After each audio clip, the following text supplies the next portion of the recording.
Good morning, everyone. Welcome to our special meeting of Municipal Council today for Tuesday, October 8th, 2019. I'd like to call this meeting to order at this time and ask if there's any declarations of interest. Seeing none, we will move to deputations, and my agenda says we do not have any at this time. Is that correct, Mr. Correct, Clerk? Madam Mayor. Thank you very much. And then we're down to our workshop today. Looking forward to this. So with that, I'm going to turn it over to staff, to Mr. Webster, and you'll move forward from there. Thank you. Madam Mayor, for today's special council session, I thank you for the introduction. Today we are live streaming again, which is important to note because I think a lot of these elements are important as we move forward as a progressive town. We'll remind folks that this material that's being presented today, as far as our long-term infrastructure master plans, will also be profiled this evening at our community open house. So there's going to be lots of opportunity for the public to get engaged. This is scheduled to be approximately a 2-hour workshop with 2 parts to it. The first part is with respect to our infrastructure master plans for transportation, alternative transportation, water and wastewater, very important elements as we move forward. And we have a combination of staff and consultant presentations on these initiatives. They've also formed part of our large cost structure as we move forward, which is all incorporated in our development charges bylaw. The second part, and equally as important, is with regards to the town's drinking water quality management systems, making sure that our water is safe and held to the highest standard. And we also have the folks from Walkerton here today that look after the provincial water initiatives, and they are making a summary presentation. Their normal presentation is 3 hours. I'd like to let you know. So we've asked them to encapsulate, and there certainly is an opportunity for more discussion and engagement if council so chooses. So on that note, I believe I'm going to hand it over to General Manager Karmazin and his group. I think that, are we starting off with the ATTMP first, or are we moving in another direction up front? Okay, we're going to start with the Transportation Master Plan. I'll have Mr. Molinari introduce the group who's going to be presenting that. Thanks, Tom. I'm very pleased to have HDR with us today, who has completed our Transportation Master Plan, and Jonathan and Chai and his team will be providing us with that presentation.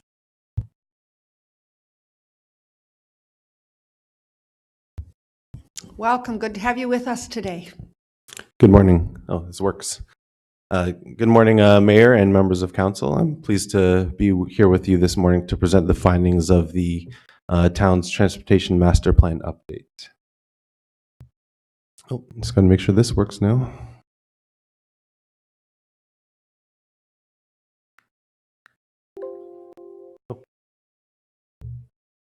Oh yeah, sure.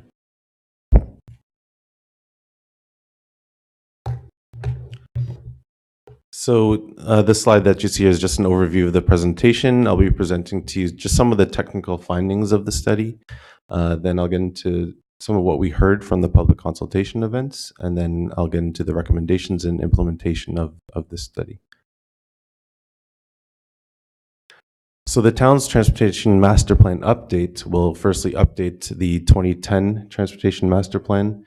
It will reference and build upon the 2012 Active Transportation and Trails Master Plan, serve as a long-term blueprint for the town's transportation network to the year 2041.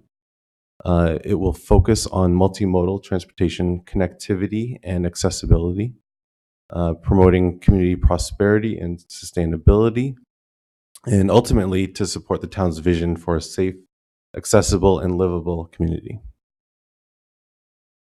The Transportation Master Plan follows the Municipal Class Environmental Assessment process, phases 1 and 2, which represent the identification of a problem and opportunity statement to identify what the issues the town is facing, and secondly, to consider alternative solutions to address that problem and opportunity statement. From there, we identify some recommended projects, further study that may be required to implement some of the infrastructure recommendations. And then we get into cost estimates, which provided input to the town's recent development charges update. And then we also identify policy recommendations, funding sources, and monitoring programs to ensure that the recommendations are implemented. And all of that is encapsulated in a draft and final transportation master plan report. So we're here today to present to you the draft findings of that study.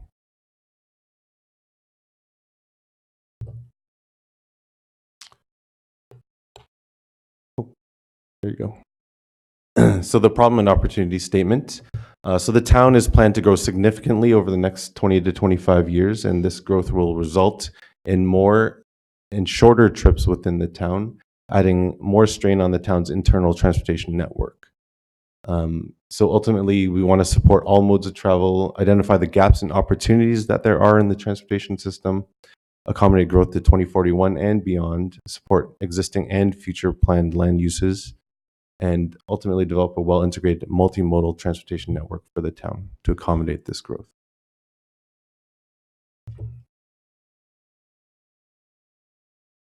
So alternative solutions, we considered 4 different scenarios in developing our plan.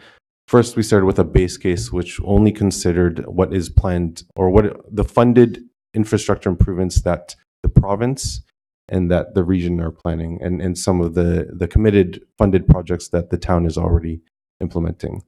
Secondly, we looked at the current plans. So if we only looked at what is identified in the 2010 Transportation Master Plan and the 2012 ATTMP, what would the 2041 conditions look like? Then we considered in scenario 3, revising that and modifying it to better respond to the planned growth in certain areas, looking at new roads in particular. And then scenario 4, we called an enhanced town network, where we focus much more on multimodal solutions and travel demand management policies and programs to further supplement the revised network. We did a multifaceted evaluation criteria to assess each of these scenarios. The criteria included how well the transportation network is served, social equity considerations, including accessibility, how well these solutions support the policy context, both province, region, and town's official plan update as well. Affordability, including just cost estimates, the impact of the capital costs on the town. Impacts on the natural environment. Are we proposing any new major impactful infrastructure to the natural environment? And then the socio-economic environment. Ultimately, we found that scenario 4 was the preferred scenario, and we are recommending to move forward with that. So the map that you see on the screen there summarizes all of the proposed road projects that are recommended by the TMP update. It includes new roadways, road improvements, and some widenings in some locations, intersection improvements, particularly removing some of the jogged intersections that you see in the triangles on the map there. We were recommending a transfer of jurisdiction from the town to York Region for Queensville Side Road to the east, and a grade separation of the Barrie GO rail line at Green Lane. And also with the news of the Highway 404 400 connecting link and the province reopening that discussion for further study, we've identified that as well in the plan. So some of the road improvements do include upgrades to some of the rural roads. We've identified a priority plan for those, including Herald Road, Doan Road, and Queensville Side Road and Center Street as well. We've also identified, we'll go back. We've also identified a plan for new roundabouts in the town.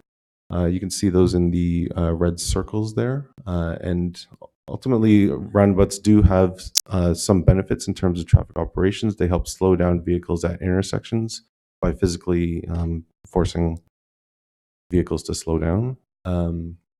So we thought it important to implement a policy that considers single lane roundabouts for all new intersection improvements in the town. And these can be implemented effectively in rural roads and as well as in collector roads and new subdivisions. We identified a proposed cycling network for on-street facilities to give people more options to get around town sustainably. We also looked at recommending paved shoulders on the rural roads where you would have an extra space that would be paved on the side of a rural road to give people the option to walk or cycle along them. We identified the need for bikeways, including bike lanes or multi-use pathways that would be located along the side of a roadway or in the boulevard, maybe either replacing a sidewalk or placed adjacent to a sidewalk. So this is a higher level plan and is recognized that the Active Transportation and Trails Master Plan may get into more details on these recommendations. We also looked at the sidewalk network and identifying gaps in the sidewalk network. So a lot of lines on the map there. Some of those represent the multi-use pathways that would double as both cycling and pedestrian facilities as well. So the last map, a lot of maps here, but the transit network is shown up here. The solid blue lines and the dotted blue lines represent transit routes that are recommended by York Region. So we are, the town doesn't run its own transit services, but it is recommended that the town focus on improving connectivity and accessibility to the planned transit routes by focusing on what are called first and last mile solutions. And one concept that we've identified is an eco-mobility hub, which is intended to bring together multiple shared mobility services. So that could include a bike share. It could include comfortable, safe waiting areas for people to meet a ride share, for example.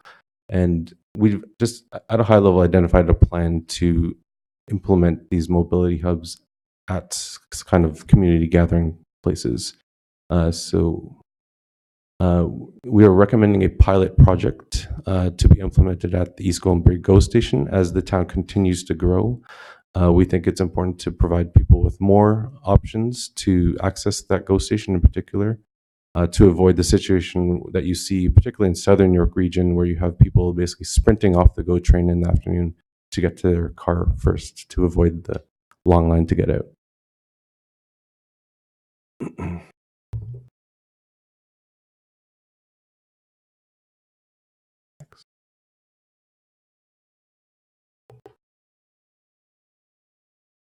Trying to get the next slide. Okay. Okay, so what we heard and how we've consulted with the public. So we held the first public open house in March 2018, second open house in April 2019, and we'll be meeting again with the public following later on today at the Civic Center. Okay, so supporting the plan, it was important to engage the public to understand the public's desires in building the plan. So we've heard that people have expressed a desire for better access to transit to address gaps in the sidewalk network. We've heard that there is concern about a limited cycling network and that there are also traffic congestion hotspots and that the Highway 400 to 404 link is a priority. So we've heard from the public and use this information to develop the recommended plans that were just presented. So implementation of the plan, how do we actually make all those maps reality? Firstly, with respect to transportation policies, we reviewed and updated the town's policies with respect to all-way stop controls, crossing guard warrants, pedestrian crossovers, radar message boards, sidewalk installation, speed limit reduction, and roundabouts to give the town more, I guess, updated tools in your toolbox to address traffic and transportation related concerns in the town. And an implementation plan is summarized here Further study is required, particularly for the infrastructure recommendations. The Transportation Master Plan addresses phases 1 and 2 of the municipal class environmental assessment process, but phases 3 and 4 will require further work. Coordination with York Region Go Transit MTO is required, particularly for the pilot program that was recommended. Incorporating roundabouts into new subdivision planning in the new growth areas in Green Lane West, Sharon, and Queensville. Implementing travel demand management measures and working with York Region. And York Region has developed a plan that recommends travel demand management as an important part of site plan approval. Enabling and promoting electric vehicle and carpool parking spaces, and that's something that should be considered in any upcoming bylaw updates. Implementing transportation policies that were just presented to encourage safer operations within the town. Identifying and leveraging funding sources beyond just the development charges program. And that could include, there's a smart cities challenge, there's a gas tax funds, multiple other potential funding sources. And integrating the TMP recommendations into planning documents, including updating the official plan, for example, to incorporate some of our recommendations. And finally, the need to update the Transportation Master Plan every 5 years because the world is constantly changing and the planning context is changing. So just a summary of the costs here. Overall, the recommended plan is estimated to cost about $380 million, 320 million of which are identified as growth related and allocated to the development charges program, and the remaining 61 million would need to be funded by the town and through other various funding sources. And that's it for my presentation. Any questions? Thank you very much. Very comprehensive. Questions from members of council? Councillor Roy DeClemente. Thank you, Madam Mayor. Through you to our presenter, thank you very much. Two questions for you on your implementation list of initiatives. One of them says that we would implement travel demand measures or management initiatives. Can you give me some examples of what that might entail, or what are those? Thank you, Councillor, and I guess through you, Mayor, is that the correct approach? So in terms of travel demand management, one avenue, as mentioned, is through site plan approval and encouraging development to implement certain things such as bike parking at in different locations at community hubs, or if it is a multi-unit type development, that bike parking would also be implemented on that site.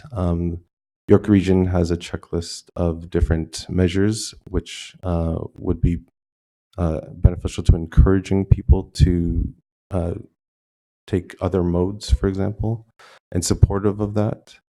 The other option could be the eco-mobility hub concept, which would give people other options to access the GO station, and that concept could be applied to other areas of the town as well. So it's all about encouraging people, or giving people other options to get around town by other modes than just the car. Thank you. And my other question was, I think as a councillor who's been here for a couple of terms, one of the top things that we get engagement from residents is, and I think if you name pretty much any street in East Gwillimbury, we've had a complaint about somebody speeding on it. What sorts of measures are you proposing? I think I saw it on number 6 of your implementation plan, but ultimately this is a master plan that will take us into 2041. What sorts of things can we implement? Because we've heard that speed bumps and flower pots don't do the trick. So what else is out there that we can implement, whether it's on our existing streets or whether it's the way that our new streets are designed? What sorts of things what's in our toolbox? Please and thank you. Okay.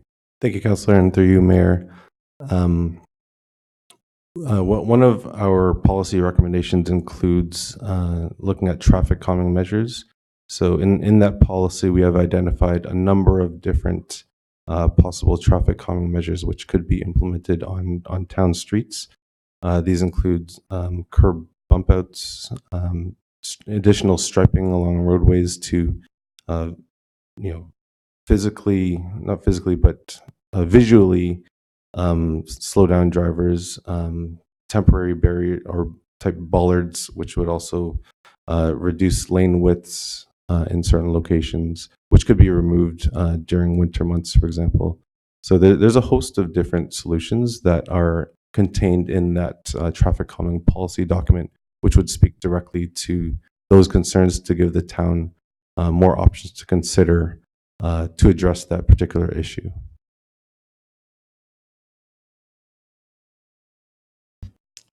Would those options be included as both retrofit for our existing streets, but also recommendations for any new subdivisions and any renovations that take place on both regional and town roads as well?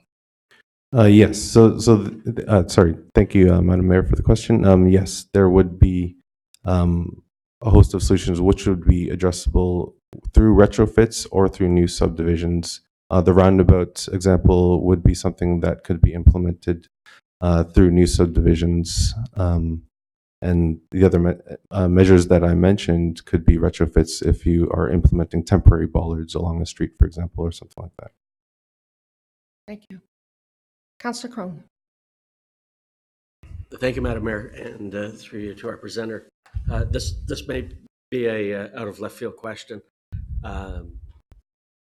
I'm just wondering, with the increased sales of electric vehicles, they're becoming more and more. I saw one stat that we are approaching, out of every new car sold in Canada, 10%, of them, out of all new car sales are electric vehicles. How are other municipalities dealing with this? And I'll call it an opportunity, because they need charging stations, and I don't know if it's being left up to the private sector to provide them. I know we have one here at the town office. Or is there an opportunity for us to either do it ourselves or encourage the private sector to do it? I just think, not that I own an electric vehicle, maybe one day, there's anxiety. They call it charging anxiety. So you go on a trip and you're worried about losing the charge. And so you have to pull off some of the Tesla, for instance. You can plot a course of where you're going based on where all the charging stations are. Is that an opportunity for us to pull people off the road into our town and see, almost an economic development play for us to bring them into our town? I was just wondering if you had any comments, ideas, suggestions, how this might be an opportunity we could look at further. I welcome your thoughts. Thank you, Councillor, and through you, Madam Mayor. Absolutely, there is an opportunity to capitalize on shifting attitudes towards just more sustainable travel in particular, and that includes electric vehicles. Some of our recommendations do include considering that in your plan updates and including a zoning bylaw update to encourage the implementation of a certain amount of parking spaces that would be accessible to electric, or that would have electric charging stations. And there may be an opportunity for the town to show leadership in that regard, to have a larger percentage of parking spaces dedicated to electric vehicle charging, for example. And even on-street situations, there are technologies out there that incorporate electric charging stations into streetlight poles, for example.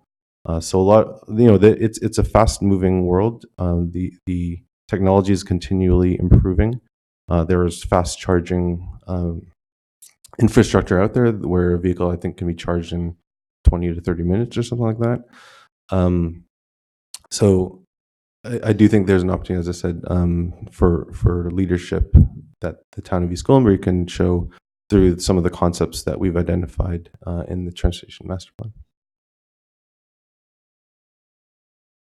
Councillor Persichini. To you, to presenter, and to the mayor, I can see it in 20 years from now, looking that far ahead. May not be around then, but I can see it that they'll be everywhere, all these things, and they're going to charge. You probably put a little card in there, everywhere, electric cars. You put a little card in there, and you pay for your fee, and you go on. It's going to be like you rent a bike in downtown Toronto. I can see it. I can vision right now, 10 to 20 years from now. There'll be all electric cars, and I can see people just going like this, boom, and they'll take a Visa card and take your money. And I can see the vision of 10 to 20 years. That's how I see it. That's what I like to see. Anyway, let's just. Any other questions? Councillor Morton. Through you, Madam Mayor. How do you, I notice on many of your drawings here, you have listed poor walking connections and poor cycling connections. What is your idea on trying to solve some of those issues, especially in areas where it's very hilly? Thank you, Councillor, and through you, Madam Mayor. As the town does have a program to resurface its roadways or reconstruct certain roads, for example, and this plan identifies that the issue is there with respect to, say, gaps in the sidewalk network, if there are no sidewalks on a particular roadway. So when the town comes in and resurfaces a roadway, there can be opportunity to also implement sidewalks in that location to connect where there may be a gap in the sidewalk network. With respect to hills, and you can't really get around that too much. We're not going to bulldoze the whole and level the whole land, but I think just having the sidewalk infrastructure there in place, I think, is important to fill in those missing gaps for people who may not be able, or sorry, for people who may want to walk, but there's no infrastructure there. I think it's important to address those gaps, basically. Thank you. Councillor Roy de Clementes. Oh, sorry, Councillor Crothers, I didn't see her. Yep. Oh, thank Going you. into the second round now. Thank you. I guess through you, Madam Mayor, I was a little bit surprised to hear that this plan didn't really look at the impact that autonomous cars might have on some of those travel demand policies and some of our transportation planning. Because at some point, we may not need to have our vehicles on our driveways. We may need to have it. We can have it elsewhere, and that it really becomes a catalyst for change in the way that this happens. So I'm a little disappointed that I haven't seen I mean, it's not there yet, but we should be planning for it in the plan within this planning horizon. I guess through you, Madam Mayor, my question of the $300 and almost $82 million of projects in there, what would be? I guess it's a two-part question. One is, how much is the flyover at Green Lane? How much of that is the flyover at Green Lane? And the second part of my question would be, but what are the top three projects that you, in your experience, would you recommend that we start with first? What should be those top priorities? There's obviously a huge list of things in there, but what would be the three things that we would tackle? Thank you, Councillor, and through you, Madam Mayor. First question with respect to the flyover of the 404 north of Green Lane. That's correct. Top of my head, I believe it ranges from, I think, 10 to 25 million or so. That's that item. In terms of prioritization of different projects, I think the infrastructure needs to be aligned with development as it is occurring. So I don't have a specific answer for you, but I think generally speaking, where you are seeing development interest and growth in travel demand is where you should start thinking about initiating that further study to implement the road recommendations. Madam Mayor, just further, for me, I think if there were one thing, it would be that we would be putting a flyover at Green Lane at 404 at the GO station. I think for us in our community right now, it has nothing to do with our growth. we need to be advocating for that flyover, and I would like to see that somewhere enshrined in our priorities. Thank you. Councillor Crothers. Thank you. When I read through this, one thing that jumped out at me was right in phase one, where you're looking at problems and opportunities. We're looking at the next 25 years. The largest problem or opportunity is the climate crisis. To ignore that in something like a 25-year master plan, I think is short-sighted. I think that this master plan could have come out 5 years ago, 10 years ago, and wouldn't have been a whole lot different. We're facing a major climate crisis that will impact our transportation, among many, many other things.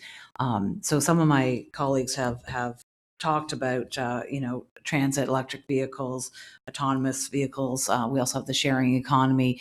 These things all need to be worked into this, but I'm also worried about, how it will impact our infrastructure when we're getting colder winters and we're getting more rain and more snow, more unpredictable weather.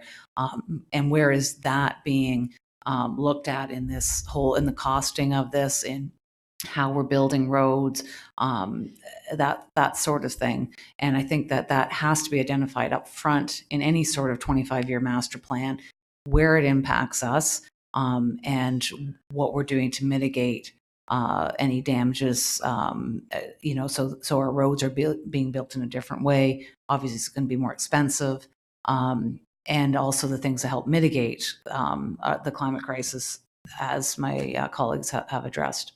2041 is going to be a lot different than it is today. Can you talk to some of the things that have been considered in the plan? Thank you, Councillor, and through you, Madam Mayor.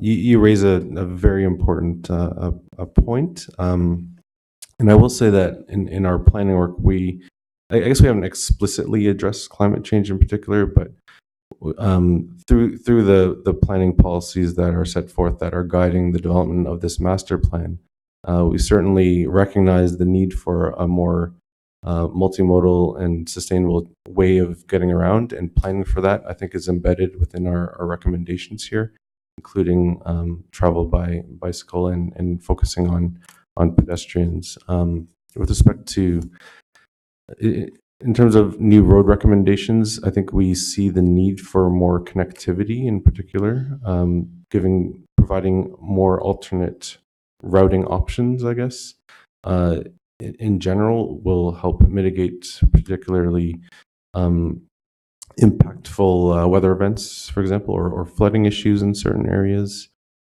And also with respect to autonomous vehicles, providing that connectivity also gives autonomous vehicles the ability to route more directly to get people to where they want to go. In a future where, as one of the councillors mentioned, in a future where you might be able to program into your phone where you want to go, and your phone tells you exactly how to get there, and it brings the autonomous vehicle to you to get to where you want to go.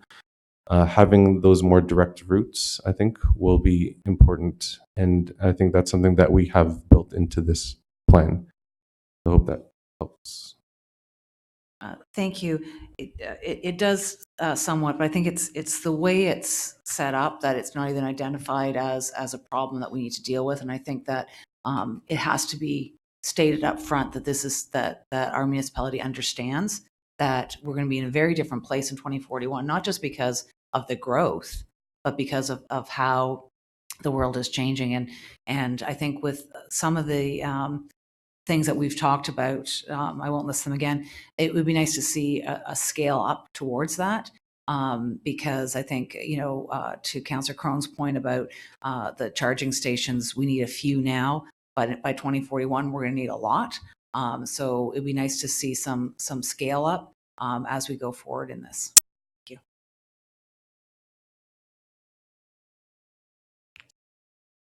Any other questions? I'm not seeing any at this time. Thank you very much. Appreciate it. Thank you, Madam Mayor. Councillors. Mr. Webster. So, Madam Mayor, I think it's fair enough to say from some of the conversation we've had here that this master plan was somewhat put together on traditional principles. I think that's typical of where municipalities are, but we certainly are are hearing that there should be greater thought put to some of these environmental initiatives. The question about the most important project, I may have a different answer. I think it could be the 400-404 link, because that would take a lot of the traffic that isn't our residents and isn't our community and put them on a freeway or a toll road. May I propose that staff take this as part of our input? We still are consulting, and the master plan isn't final yet. It's still in draft form. I think we may want to take a look at adding to it with some a robust effort. Maybe adding a section that's a new element in master plans. You go back, master plans aren't that old. As a matter of fact, in the 90s and that, they were the first time done. And so I'm hearing to take a more modern approach with some of the technologies and environmental considerations that may, in fact, be here sooner rather than later into account. So we'll ask General Manager Molinari and his team to report further to council on maybe a revised work plan. Thank you. I also would suggest we've not had a climate change discussion at this table, and to put it into the master plan certainly makes sense. But we, as elected officials, have not had that opportunity. So I might suggest, I'm sure that someone is keeping a list of other items that we will want to discuss outside of this. This is a wonderful opportunity. When we have a workshop like this, we can think a lot larger than the topic at hand. And I might suggest that at some point we have a workshop on climate change, and there may be some other components of our weather and earth that may be a part of that discussion as well. So I just leave that as an opportunity. It sounds to me like we need to have that if we're asking to put it into our master plan, what it is that we really want to say. Councillor Crothers.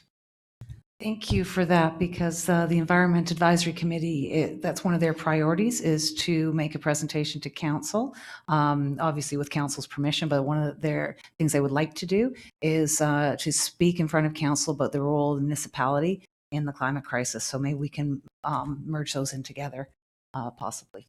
Thank you. Okay, thank you very much. Really gets the wheels turning about something when you start talking about 2041. It takes you back to many years before, and how we know that we're going to see something very much different here, both in a community that's going to grow and a community that is going to embrace moving forward in a very positive and impactful way. So with that, I believe we are at our number 2 portion. And Mr. Webster, did you have any introductory comments to make with this one? I believe General Manager Karmazin would be prepared now. This is the actual little more greener side of the plan, hopefully, of moving residents around. So I believe we're going to have the ATTMP at this point in time, and staff will be doing a presentation.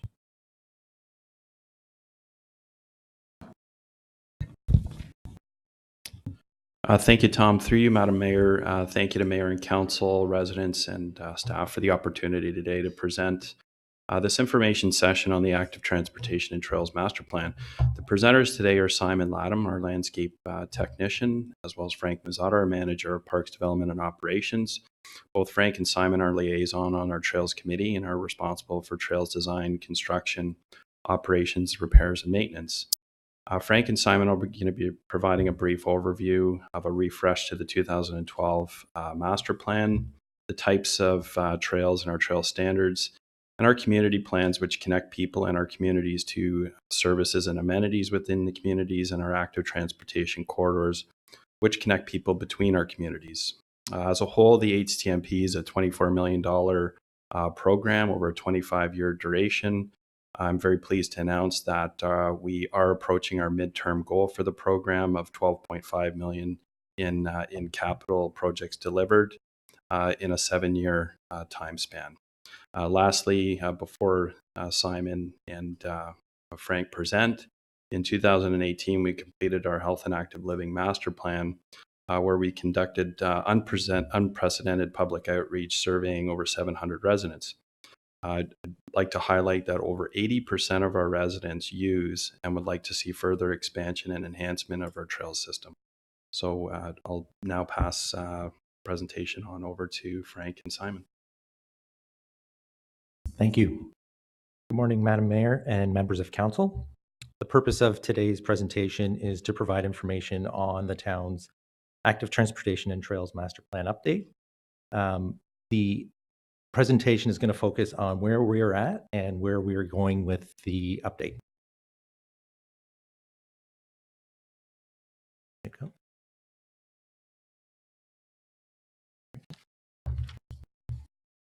The current status of the Active Trails and Transportation and Trails Master Plan. The original ATTMP was completed in 2012. That's about 7 years ago. These plans are typically refreshed every 5 years. So we're a couple years out. So the development of trails are now being constructed and understood with all the different communities growing. That's an opportunity for us to refresh this document. The plan update will certainly look at approved and constructed trails, and we'll also look further out for another several years, specifically up until the Upper York sewage system comes in play. In this plan, we are planning on looking at the original goals, objectives, and timelines, and looking at updating all of those to ensure they conform to our master plan.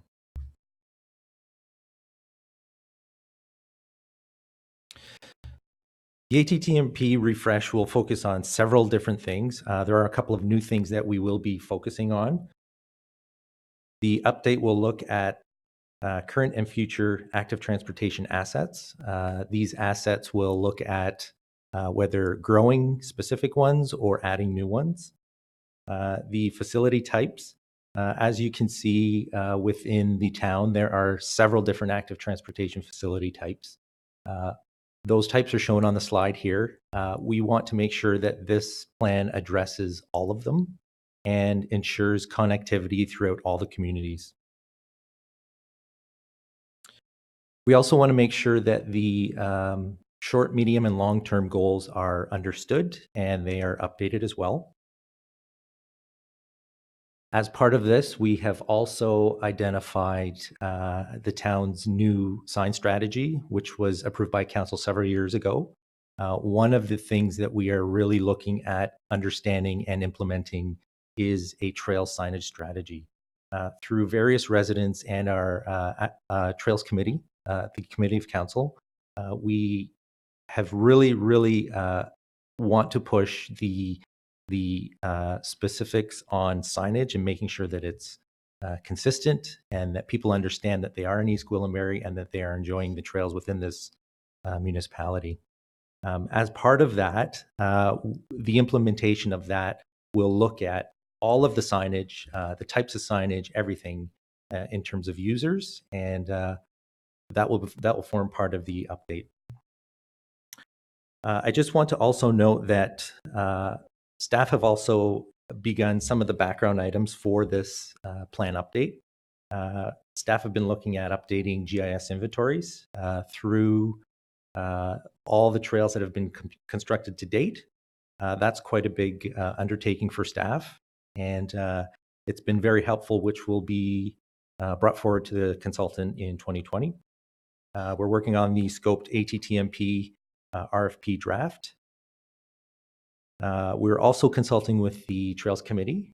We have, at our last monthly meeting, we provided them with various maps and various information to have them start looking at specifics within the plan and look at gaps or anything that they might see should be included in this refresh. Staff have also been involved with the Transportation Master Plan that was just presented. We have been very active in making sure that the Transportation Master Plan and the ATTMP will speak to each other and that those specific plans are implemented in the future. So from there, I'm going to hand it over to Simon, our landscape technician. Simon's going to go over some mapping and provide you with a brief overview of some kilometers, with some kilometers of trails. There you go.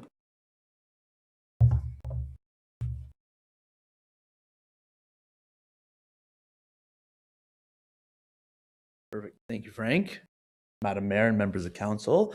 So I'm going to be going through a few of our community maps.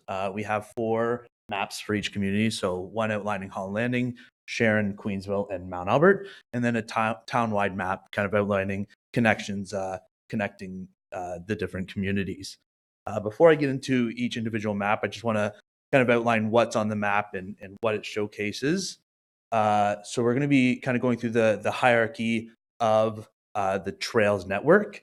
This will include local on-street routes, so that's such as bike lanes, multi-use paths, sharrows, and similar things like that, as well as local off-street routes. So this is our kind of standard 3-meter wide limestone trails, our walkways, as well as park walkways.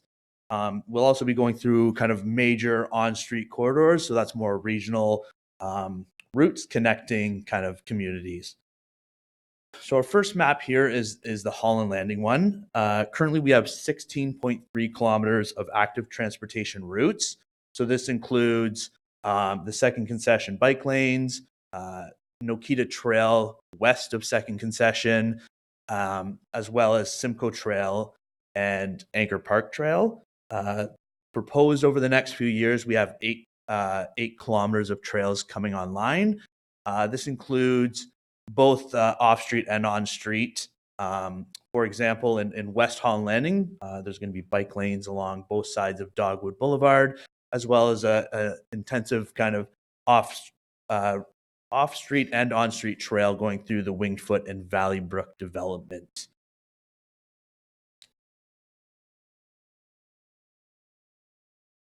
This is our Sharon Community Trail map. Currently in Sharon, we have 10.2 kilometers of trail. And over the next few years, we're going to be adding an additional 6.8 kilometers of trail. So this showcases the Sharon Creek Trail and Radial Line Trail, as well as the proposed Murrell Street bike lanes, which will be on both sides of the street, as well as Manor Hampton bike lanes. So that'll help further connect the community, and as well as bringing a strong connection down to Green Lane and the GO station there.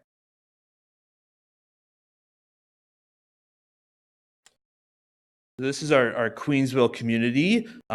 Currently, we have 400 meters of widened sidewalk in our Queens Landing development.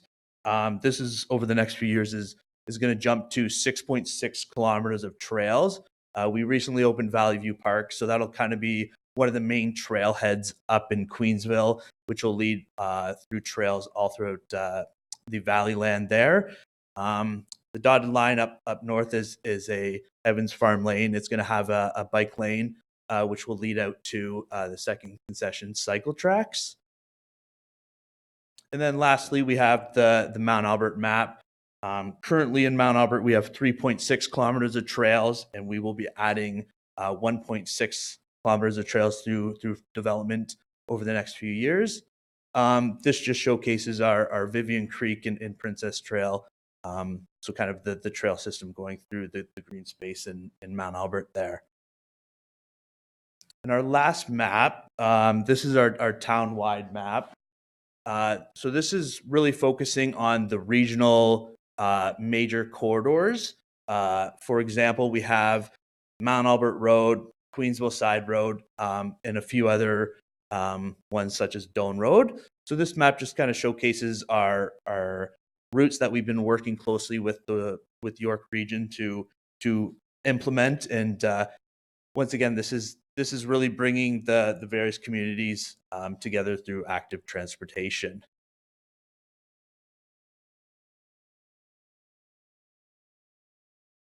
Thank you. That concludes our presentation. And if there are any questions. Questions from members? Go ahead, Councillor Brothers. Thank you. This is fantastic, and I love seeing these maps and how we're moving forward. I'm looking at the Holland Landing map, and just a first comment. With the school blocks, we had talked before about putting proposed when it is proposed because it becomes confusing for residents. They believe a school's going to go in. So on this map, there's no difference between schools that are existing and schools that are just merely proposed.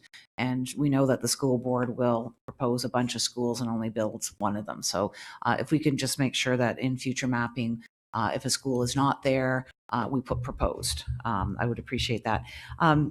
When I'm looking at the map of Holland Landing, I'm seeing the area east of Park Avenue is very underserved as far as both parks and any sort of trail system.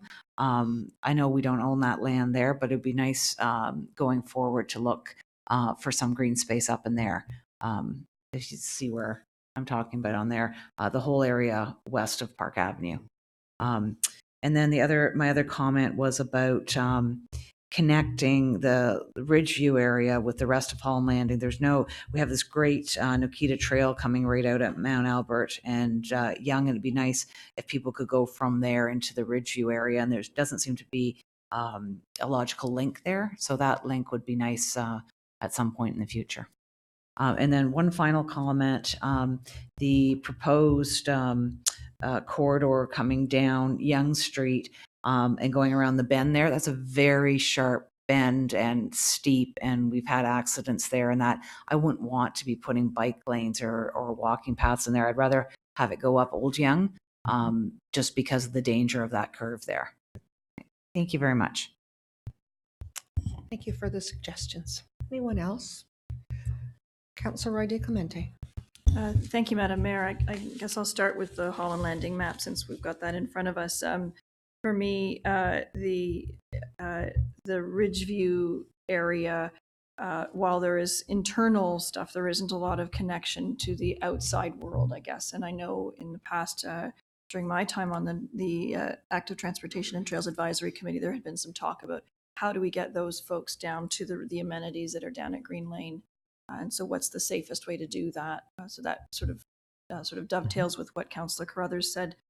The other thing was the lake to lake route. I don't see a vision for that sort of implementation, and I know that's heavily relying on the region and the province to support that. But our own mapping should have at least a reference to where we think that might go, or where the proposed route is, just so that we can be able to point to it, because we're an important piece of that network, and we're not reflecting. And then if I can move over to the Sharon map, I know that, or I recall that the Trails Advisory Committee had also recommended. Thank you, Councillor Crone. Had also recommended a connection. There's a significant amount of investment being made on the west side of Leslie, but on the east side, we need to try and find some connections. And I know the committee had looked at, I think it was the Colonel Whaling extension or the connection there. I don't see it marked on this map. I know it's through private property, but there had been some discussion about making sure that was reflected in at least as far as where the town would like it to be, so that we can create some connections on that side for that portion of our community. And I'm wondering through you, Madam Mayor, if staff could comment a little bit on the connection for the hydro corridor, the red line that comes down basically south of the Radio Line Park, that can make that final connection to Green Lane. I think it runs right near the in between the river and the driving range. Do we have a sense of what we need to do to make that happen sooner rather than later?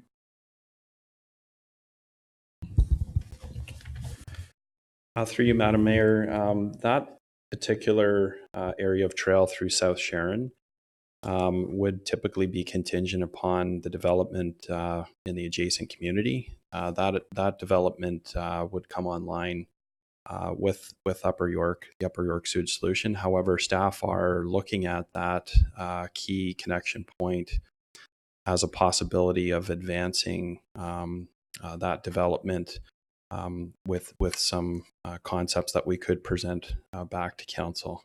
So with the refresh, we certainly have noted with the refresh those priority areas being Ridgeview, the Lake to Lake route, Colonel Whaling, and that connection down to the GO train station in South Sharon.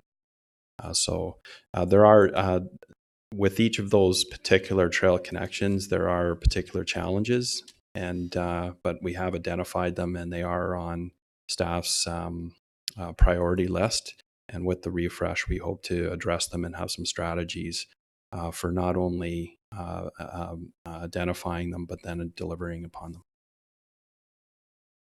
them. Thank you to staff. For me, at this point, if residents who live in the Sharon West subdivision want to get to the GO station using active transportation, they can't safely use Morel Boulevard at the moment because that development hasn't come on stream. So the other option is to go all the way, literally all the way over to Second Concession and then down, which is inefficient when you're talking about active transportation. It's doable, it's pleasant, but it's not a direct route that people need if they're trying to get to the GO station. If I may, Madam Mayor, just moving on to the Queensville part of the Queensville map, I noticed that with the exception of, I think it is widened sidewalks in the northern portion of the new subdivisions, I believe it's their phase 5, there really isn't any other trail infrastructure or blocks of green or anything of that sort. So I just wanted to highlight that as a bit of a gap. If you look at the area adjacent to Valley View Park, there's some lovely spots of green given the challenging grades.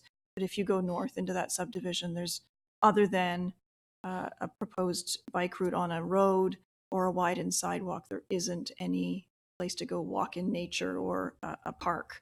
I know that there's a linear park, and that's what one of those widened sidewalks is. So there isn't any green infrastructure in that area, and I just wanted to highlight that for folks here. Thank you. And for future. Thank you. I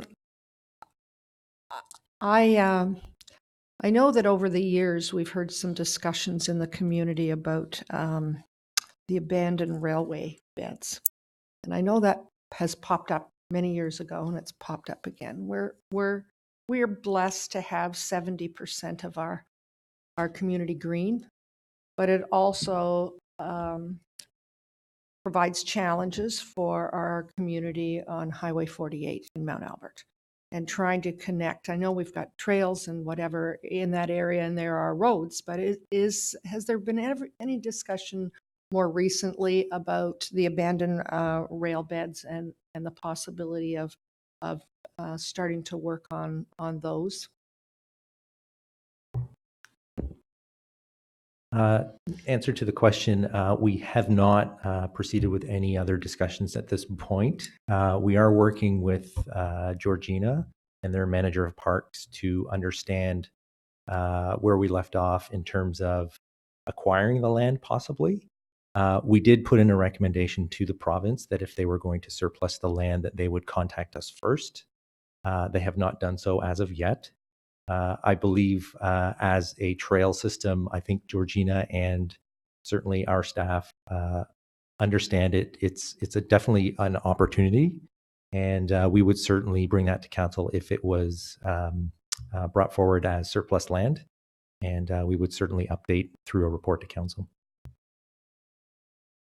I'm just thinking this might be the opportune time now. I know that there are some other municipalities that are working on the rail bed, and I'm wondering if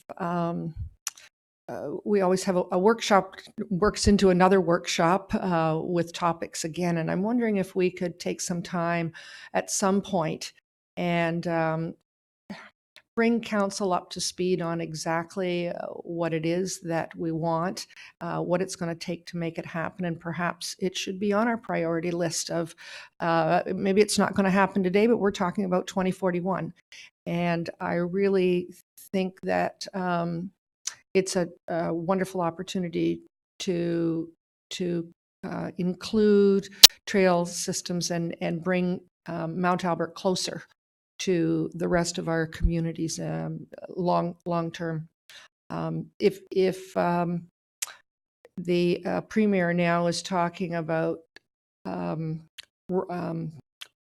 electric corridors, then perhaps this is a cousin away from the abandoned railway. So I just leave it for now, but I think we shouldn't forget about this. This is public land, and it's in our community, and if you don't have a need for it, it's fine to let it sit. But if we do have a need for it, then I think we need to take a stand on it and consider moving forward to see what we can do. Maybe we can be the ones that open that door at the province. Are there any other questions? Councillor Foster. Great presentation, guys. Again, sitting with both of you with the Trails Committee, just wanted to kind of say that the sign strategy is certainly going to be important, as you mentioned. I know that the Trails Committee is eager to sink their teeth into the master plan. It has been presented to them at the last meeting, and I believe our next meeting is going to be somewhat of a workshop style to go over this again. Just to kind of add to what Councillor Roy D. Clemente mentioned before about the Lake to Lake Trail, not being a town initiative, but I feel like there's going to be some financial burden that may come our way. I'm not sure that everyone is aware of the massive amount of work and cost it's going to be to make that river look like and be cleaned up to be something that you may want to walk beside. Is there any indication of where any of that might fall towards the municipality, or is that far enough off that we kind of haven't got there yet? Through you, Madam Mayor. The discussions at this point with York Region have been identifying a route. In the past, Lake to Lake route, we looked at various opportunities. Recently, this summer, we walked out there with York Region staff again and realized that the Holland River floodplain is a very difficult area to traverse. We understand that. So we are looking at potentially realigning it and looking at various opportunities. I will say that the update to the ATTMP will be, it will be very important to include that. We agree 100% with that. And we will be noting the preferred route in consultation with York Region, what they see and their vision is. In terms of an actual alignment, we have realized certain things now, and it looks like the alignment is really, at this point, a little flexible and has not been identified specifically. So we are fortunate to have a York Region member on our Trails Committee, and Yvonne has been very, very active with attending those meetings and is definitely keeping us in the loop in terms of that alignment. Thank you. Any other questions? Thank you, gentlemen. Well done. And we are now at item number 3. Mr. Webster, did you have any opening remarks for that? Mr. Molinary? Thank you, Madam. Excuse me. Thank you, Madam Mayor. Pleased to have.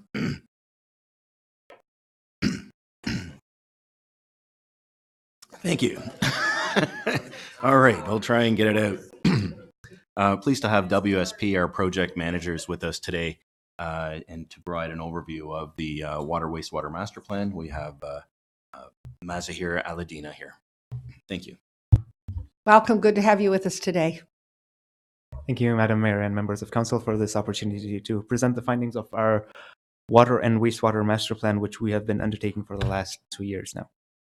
So this was an update to the 2009 Water and Wastewater Master Plan that was prepared by Genevar.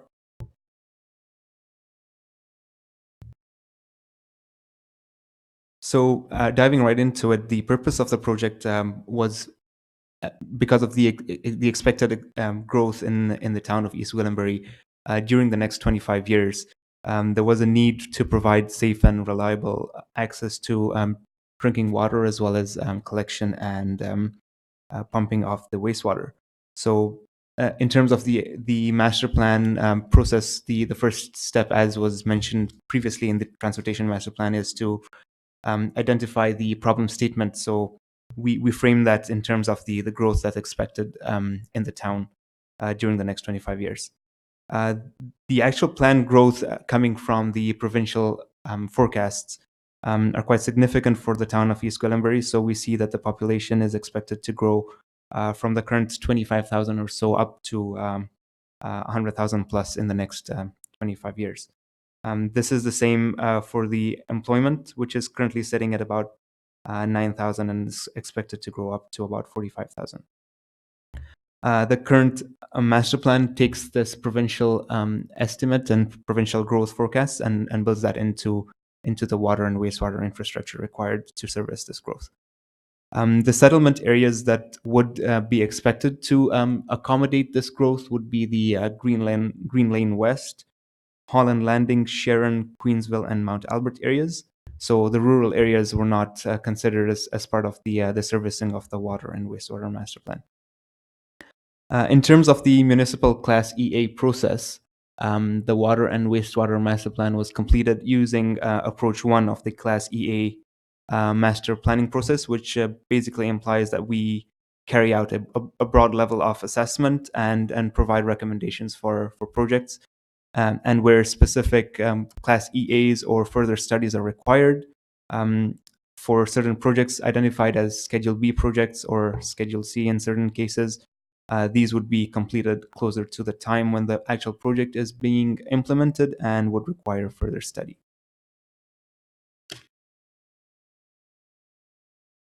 In terms of the actual approach to servicing strategies, there were 4 broad approaches that were considered. And this would be like a town-wide assessment of the actual servicing. The first would be do nothing, so rely on the existing infrastructure to accommodate the increased growth. And when we looked at this from a policy compatibility as well as how much it addresses the problem statement, it doesn't really address either of those. The next servicing strategy that could be considered would be taking into account water efficiency and conservation. So the town already has a water conservation strategy, and any further improvements to that would only see a marginal increase in actual benefit to the town. So in terms of policy, we see that it would partially address the concerns, but in terms of the actual problem statement to address expanded growth, there would be limited benefit in focusing strictly on water efficiency and conservation. The third option would be to limit growth. This would be by restricting population growth. Again, this would be something that would not really jive well with the provincial growth plan. So again, this doesn't really address both the issues that we're considering. And the only one strategy that is seen to be able to service the increased growth would be to upgrade and expand the existing network. So in cases where the existing network is falling short for the current infrastructure, it will be to upgrade that, and for expanded areas and for new developments, it will be to provide new infrastructure. So this would address both the policy as well as the problem statement that we put forward earlier. In terms of individual projects, there were certain cases where when we looked at certain projects, we had alternatives to consider. We laid out a criteria that would be followed in order to evaluate those specific projects. And these basically covered 4 major areas. The first was the natural environment. So we would consider proximity to environmentally sensitive areas, so the Oak Ridges Moraine as well as the Greenbelt. We considered any impact to existing natural environment features, so species at risk, impact on areas of natural and scientific interest, as well as any impact on water courses and aquatic habitat. And we got specialists in these fields to look at the town and advise on any identified risks in these areas. The second criteria that was considered during the evaluation was social and cultural.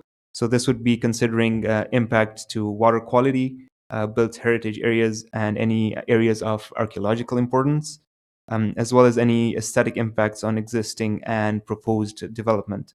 And we also looked at the consistency with land use designations, any plans that were put forward, and land use areas. As well, because of the social impact that would be experienced during any water wastewater infrastructure development, we also looked at any traffic impacts during the construction. The third criteria was looking at more technical. So this would be looking at constructability, duration of construction, and site access, as well as ease of connecting to the existing infrastructure, any modifications required from the existing infrastructure to accommodate the new growth and new infrastructure, system reliability as a whole, redundancy and hydraulic performance, and this was done by developing new all-pipe models for the water system as well as the wastewater system that could speak very, very holistically to this whole idea of how the entire system would be able to be resilient in terms of this growth. Maintaining or enhancing security of supply. So in cases where there was any network security issues identified, then the water and wastewater models were able to address those issues, as well as providing any additional servicing opportunities. The last evaluation criteria was economic, so looking at capital costs, operations, and maintenance costs. So a quick example would be where we're considering wastewater flows. We always considered whether we would put in a gravity sewer versus a force main, and how that would impact in terms of capital operation and maintenance costs. Looking at the recommended water system, the existing water system in these maps are shown in the light blue. So we looked at how the expanded growth would be required to would be accommodated by providing new infrastructure. And this map here shows the infrastructure specifically related to growth during the 25-year horizon. Major collector roads that don't have any water mains would require water mains to be able to connect those different areas. Within certain subdivisions as well, where there are major water mains required, those were identified as well. In certain cases, the existing infrastructure doesn't connect very well to major water mains, or connects only from one side, and then that was also forming those larger connections. This was looking at both the central growth area, which covered Sharon, Holland Landing, Queensville, Green Lane West, as well as the Mount Albert areas. There were some projects as well which were identified as improvements required to the existing system, and this was, you can see we have small notes there. Water system improvement number 1, the area northeast of this map, where we found that the fire flows in that area were lower than what would be ideal. So we looked at putting in alternative water mains to be able to increase the fire flows in those areas. And we went through the evaluation criteria that I mentioned earlier when we were looking at how to route those water mains. The water system improvement number 2 is in the area Holland Landing, where we looked at a development in that area that only had a single source of water, which presented a network security issue. So we wanted to provide a second source of water to provide more resilience to the system. The other projects shown on the map are mainly related to growth. We also show the regional projects. So that's what York Region's master plan is identifying as new pumping stations and new water mains that are coming up in the area, and how we were tying into that system as well. For Mount Albert, there were two projects that were also identified. One of them was related to the growth in the employment areas close to Highway 48, I believe that is. And the other is on the other side, where we have a new development coming up south of Mount Albert Road. And again, for the second area, it was to provide a second source of water to increase the network security of that subdivision.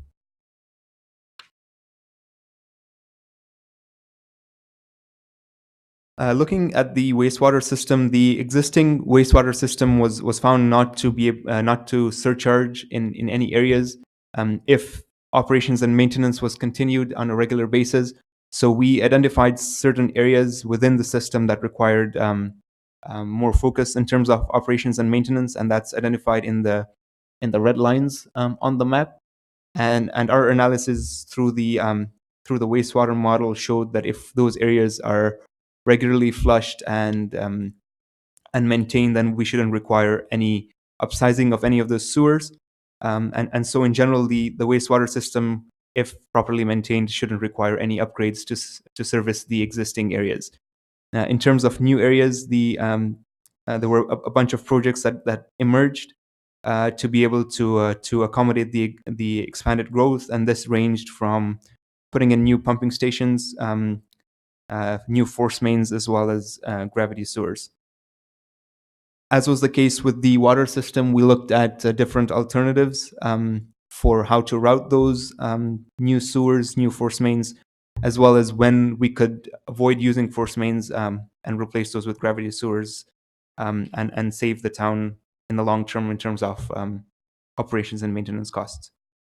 In some areas, for example, on Woodbine Street, where the topography doesn't really support the installation of gravity sewers, we had to resort to putting in force mains, and that really just is something that we cannot avoid because of the natural topography of those areas. But in general, that analysis was carried out for those projects. The same thing for Mount Albert. We looked at different. Whoops, sorry. Can we go one slide back? So for Mount Albert, we looked at the area where new employment lands are expected to come and the infrastructure required to support those. Overall, the existing residential area is almost at capacity. There is not too much growth expected within that area. There are some plans to look at additional areas, but for the existing system, there was just an upgrade along King Street that was identified to be able to accommodate that new employment lands that's expected in Mount Albert. An overall recap of the cost estimates that emerged from the water and wastewater projects. For water, we had a total cost estimate of about 50 million. Most of it was related to the expected increased growth, so about 36 million. But there was some portion of it for the existing system that needed to be upgraded as well. So that was estimated at about 14 million. On the wastewater side, on the other hand, most of the total cost of the wastewater servicing is expected to be related to growth. So you see 169 million is the cost estimate for wastewater, of which 163 million is designated for growth related. So the total cost estimate for all the water wastewater servicing solutions that presented here was about 220 million. In terms of the stages we've gone through to get to this stage, we went through the initial stages of problem identification and then went out to the public during public consultation number 1, which took place in March of 2018. Following that initial consultation, we looked at the alternatives to address the problem statement, and we evaluated those based on the criteria that had been developed. And then we reported back to the public during PIC number 2, which was held in April of this year. During the course of this timeline, we also consulted the Georgina First Nations, as well as other bodies and interested parties. But we actually had physical meetings with the Georgina First Nations both before we went out to PIC, as well as after our final findings were presented to the public. The master plan report has been submitted to draft form, and that's what we're presenting today to council, and that's where we currently stand. I'm happy to take any questions. Thank you very much. Questions? I'll start with one then. We have a lot of hamlets and small villages throughout our community who are still on septic tank, and based on our policy, unless it's new growth, they probably won't. What do we do if in fact we are putting pipes down a road and it's actually passing through or passing very close to these little hamlets or villages? Is there an opportunity for them to convert? I mean, I would expect they would have to pay for it because it would increase the value of their property, but that they could convert from a septic tank to a system that we would have in place. Through you, Madam Mayor. Certainly, there is potential for those individuals to connect, but there would have to be servicing allocation. The pipes are typically sized to accommodate them. How they would connect, the costs, et cetera, would be something that would be looked into in addition to that. But the big thing is that the pipes are sized to accommodate those existing areas. Thank you. Councillor Crone. Thank you, Madam Mayor. Through you to staff. I'm looking at the budget, and I will admit my heart started to race a little bit. It's quite a fee, quite a price tag. If we're looking at over the next 20 odd years that we're going to implement this, it's about 11 million a year spread out over those years. How will we be funding this? It's a chunk of change. Just curious.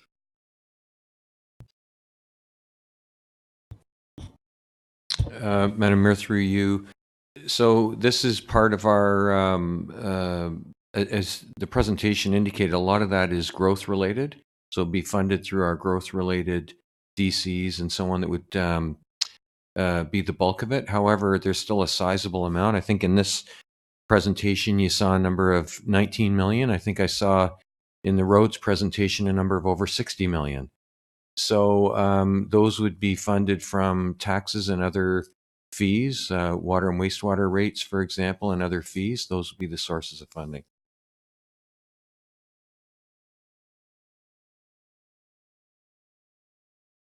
Councillor Roy DeClemente.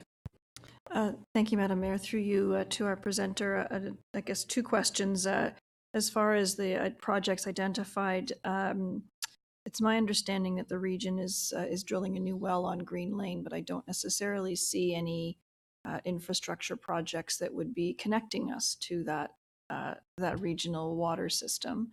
I'm just wondering if that is incorporated in your plans. And secondly, on the wastewater side, whether we have the very out-of-date lagoons in Holland Landing that we have great hopes to have decommissioned.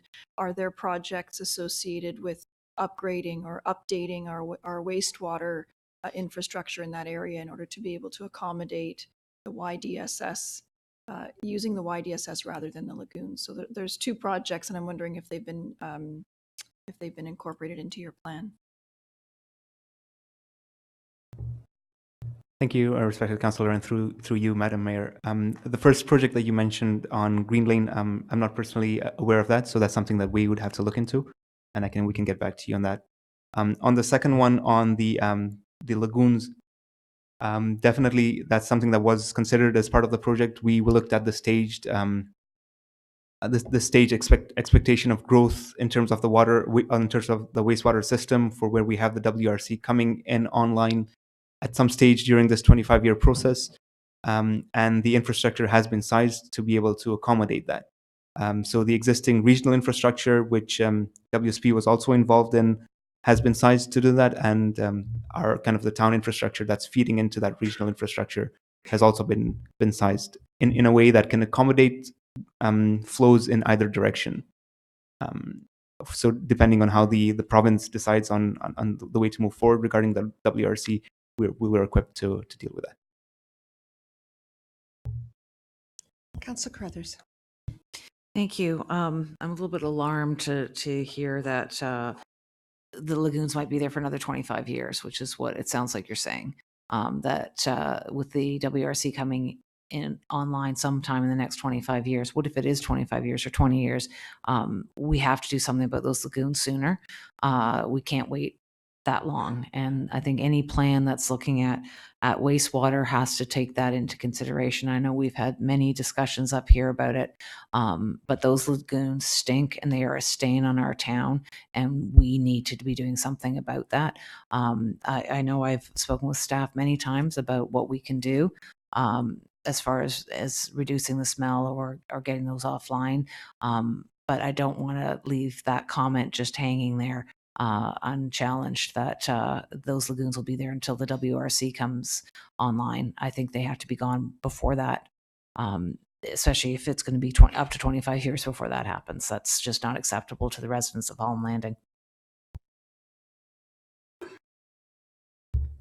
Thank you. I'll just add a comment to that, respected councillor, through you, Madam Mayor. Yes, in terms of the treatment, that's generally in terms of in the hands of York Region to decide how their infrastructure works. We have been in consultation with York Region regarding these issues. As you are aware, the actual WRC is outside the hands of York Region as well, and we don't really have a timeline for that. So whenever we seek an update from them, it's deferred to the ministry, as you're aware. And it's for that reason that we're not giving a timeline at this stage for when the WRC is expected to come online. Their other plan for using the York Durham sewer system really depends on their capacity for that. So I think your point is well taken regarding the concerns that the residents have to that, and that's something that I think York Region will definitely have to look into. Councillor Crone. Thank you, Madam Mayor. Through you to our presenter, I representing Ward 3 and specifically Mount Albert that has water services. I think I can speak on behalf of Councillor Morton as well. But three of the complaints we get is around water is the price, the color, and the pressure. Now, I think prices we'll leave that for another day. That's another discussion. Do you foresee that in the near future I will be able to look our residents in the eye and say that, and I realize that York Region shares in this responsibility as well, but will I be able to look the residents in the eye? Will Councillor Morton be able to look our residents in the eye and say, we're fixing or will have fixed the quality issue and the pressure issue in Mount Albert? I'll just ask you, like, your response on that. Thank you, respected councillor, and through you, Madam Mayor. Yes, in terms of both water quality as well as pressure, again, those are two issues which are generally at the next level of, and because of the two-tier system, that's at the next level at York Region's level. I know outside the scope of this project that they are looking at Mount Albert, the elevated tank, as well as some of the issues that are being faced by this area. It was outside the scope of our project because we were looking mainly at distribution and collection. But like I mentioned, I know that outside the scope of this project, York Region is looking at that. That's something that unfortunately I cannot answer in terms of the actual master plan. Councillor Morton. Through you, Madam Mayor, to our presenter, just to add to Councillor Crone's comments about that, it's not all of Mount Albert that has those problems. It's just certain areas that have brown water, and it could be a different area that has the pressure issues. I know I'm on Kingsgate, and I don't have either one of those issues at all. So it's not just that it's all of Mount Albert that are hooked up to the water. It's just certain areas, which is probably going to cause a bigger problem to try and figure out what is the problem. Councillor Foster.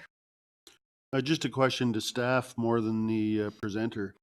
The last time we had a representative from York Region here and we were talking about the lagoons in Ward 1. Knowing that they were going to be operational for some time, I believe they were going to go back and look at alternative measures and come back to us this fall. Have we heard anything more about that and when we might expect some answers? Through you, Madam Mayor. Actually, we followed up with the region just this past week on that, and they are coming back to provide an update to council. They have looked at a number of different options.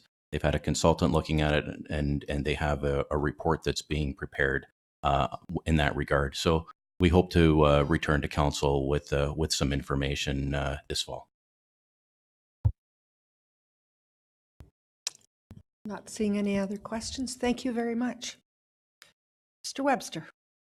As we conclude, Madam Mayor, I think it's fair enough to say there's a couple of things that should be added to both all master plans. It's a better understanding of the costs and funding strategies. I think that's clear. I think these are big numbers, and we certainly are in control. And I think we got to convey the message that we have a strategy to how to fund these costs. Secondly, Councillor Roy D. Clemente's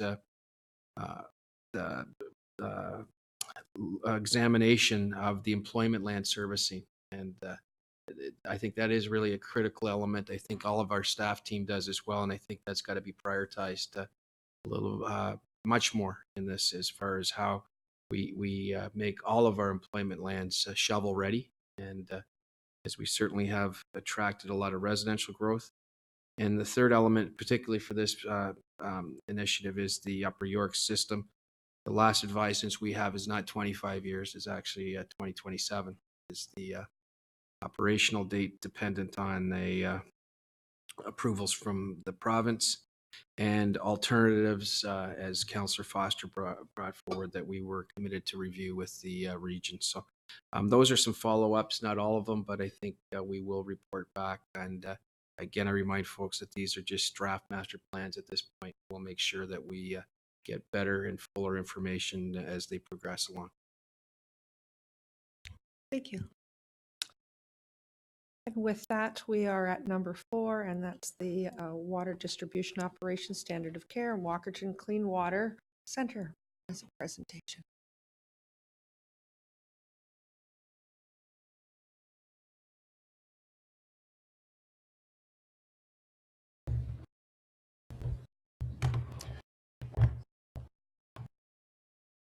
Morning, Madam Mayor, members of council. We have today a brief presentation by staff, followed by a presentation by Ted Joint of the Walkerton Clean Water Center. How's this? Help me out here, Tara. Moving forward here. Okay. Thank you. So, sorry about that delay. So we have a brief presentation by staff, followed by the standard of care presentation by Ted Joint of the Walkerton Clean Water Center. And in discussions with Ted earlier today, I found out that he's a longtime municipal employee. He's been 40 years, Ted? 42 years. So now he's training the up-and-comers. So welcome, Ted. And next slide.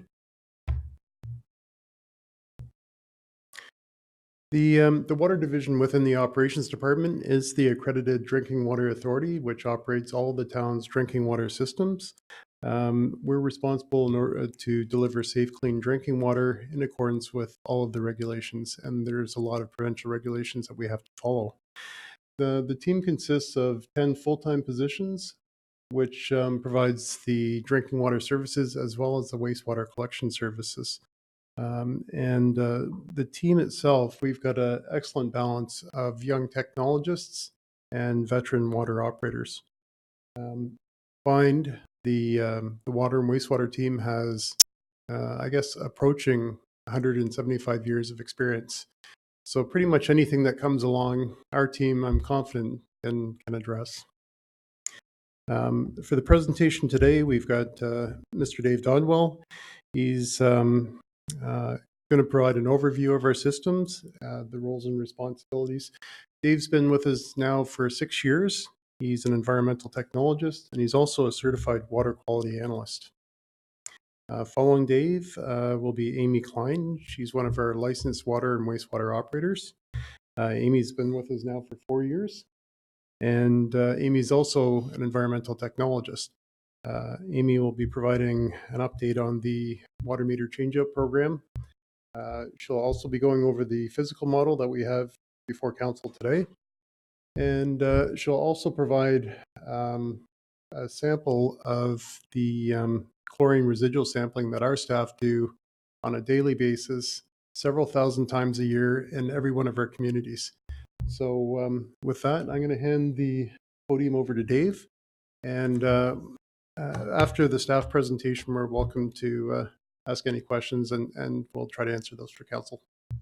Thank you. Welcome, Dave. Thank you, Madam Mayor and Council. We'll be able to use this, yeah. So the corporation of the town of East Gwillimbury is the owner of our 3 large drinking water systems in the town, who is represented by Mayor and Council. Council has designated the CIES department as the operating authority for the town's drinking water systems. And Council has also authorized on behalf, for CIS to act on behalf of the owner, and has previously endorsed our operational plan, which was developed by the Water Operations Division. So this the operational plan ensures compliance, operations, monitoring, maintenance, and approvals, which are essential to ensuring clean drinking water. Clean, safe drinking water is delivered to East Gwillimbury residents. The town of East Gwillimbury has, as I mentioned, 3 large municipal drinking water systems. The largest, with approximately 3,850 water connections, is the Hall Landing, Queensville, and Sharon drinking water system. These 3 communities are all connected and primarily supplied by York Region's Queensville and Hall Landing wells. The Mount Albert drinking water system, with approximately 1,000. Okay, well, I'll talk about the Young Green Lane system. The smallest of our 3 systems is Young Green Lane drinking water system. Approximately 675 connections, and this system is wholly fed or fully fed from the Newmarket's distribution system to the south. And as I mentioned, the Mount Albert drinking water system. This system is completely separate from any other drinking water system in town or in York Region, and is supplied by York Region wells to in the south end. Additionally, we have 2 small drinking water systems which are fed from town-owned wells at each one of these locations, at the Mount Albert Lions Hall and the North Union Hall, in which the town provides treatment of water to these 2 small halls, or these 2 small systems. So as stated previously, the CIES department has been authorized to act on behalf of the owner, and this includes reviewing and approving any extensions to the drinking water system, which would service new development or growth in the town. Since 2013, the town has reviewed and approved 25 major water main extensions to 2 of our large drinking water systems in town. Additionally, when considering addressing growth in operational pressures, we have. I'm just going to click through some of these. Sorry, I want to go back. Previous. We have reviewed plans and oversee the connections to make sure any water main installed in town conforms not only to our own procedures, but also ensuring that they meet any regulatory requirements, and again, providing the highest water quality to the consumer in the end.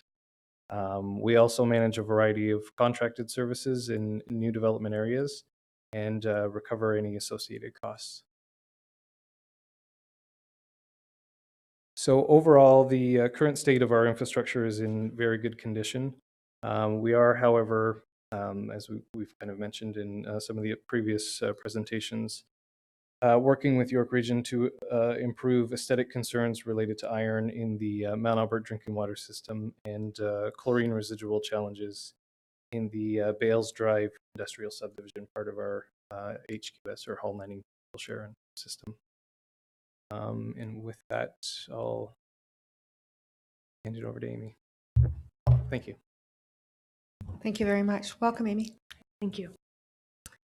So the meter that you can see here is one of the radio frequency or RF meters that we are currently upgrading throughout town through our meter changeout program. This program is about 3/4 of the way complete with a 98% completion in Queensville, 97% in Mount Albert, and we're currently working at Hull Landing with a 92% completion. And Sharon and Young and Green Lane are projected for 2020 and 2021. So these new meters have the capability of storing 90 days worth of data, which can then be viewed and interpreted by our staff in the case of any billing disputes.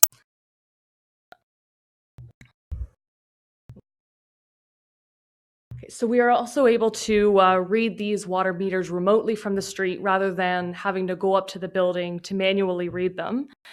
This is a photo of what we have inside of our trucks that we use during our water meter collection reads. And it is capable of reading up to 70 meters a second, which has significantly increased the speed that we are able to complete entire communities. And we have also implemented a web-based QR code system that we use to digitally record and store all of our chlorine residual and flushing data that we collect in our field using the smartphones that we all have. This has allowed us to reduce our paper consumptions as well as have access to this data from anywhere at any time. And sample stations such as these are found throughout town and are used to collect our chlorine residual samples, as I will show you, which we take 7 days a week, every day of the year. We also take weekly bacteria samples, quarterly trihalomethanes, and haloacetic acids, which are disinfection byproducts. We do distribution lead sampling twice per year, and we are also responsible for maintaining and sampling from our UV systems that are in our community halls.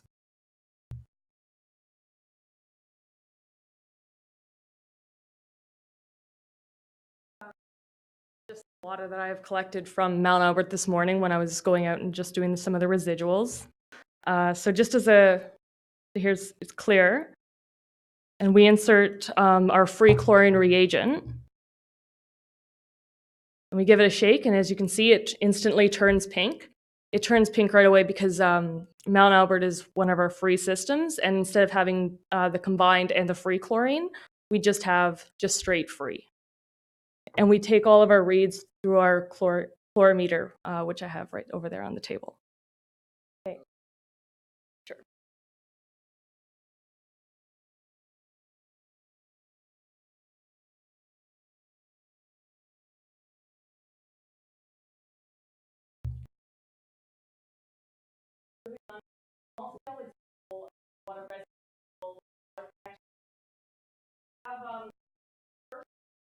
Water from York Region. They own and operate all of the wells within Hull Landing, Queensville, and Mount Albert. So the water is conveyed through the water main, where it is attached with a service saddle and a main stop into the copper service line. Copper service line has a curb stop located on the property line. On the top of the curb stop cap, which is what you'll often find your lawn or driveway, and it's also what is responsible for popping up out of the ground in the spring over the freeze thaw. From the curb stop to the house, that is all privately owned. We do own the meter, and then after the meter is internal.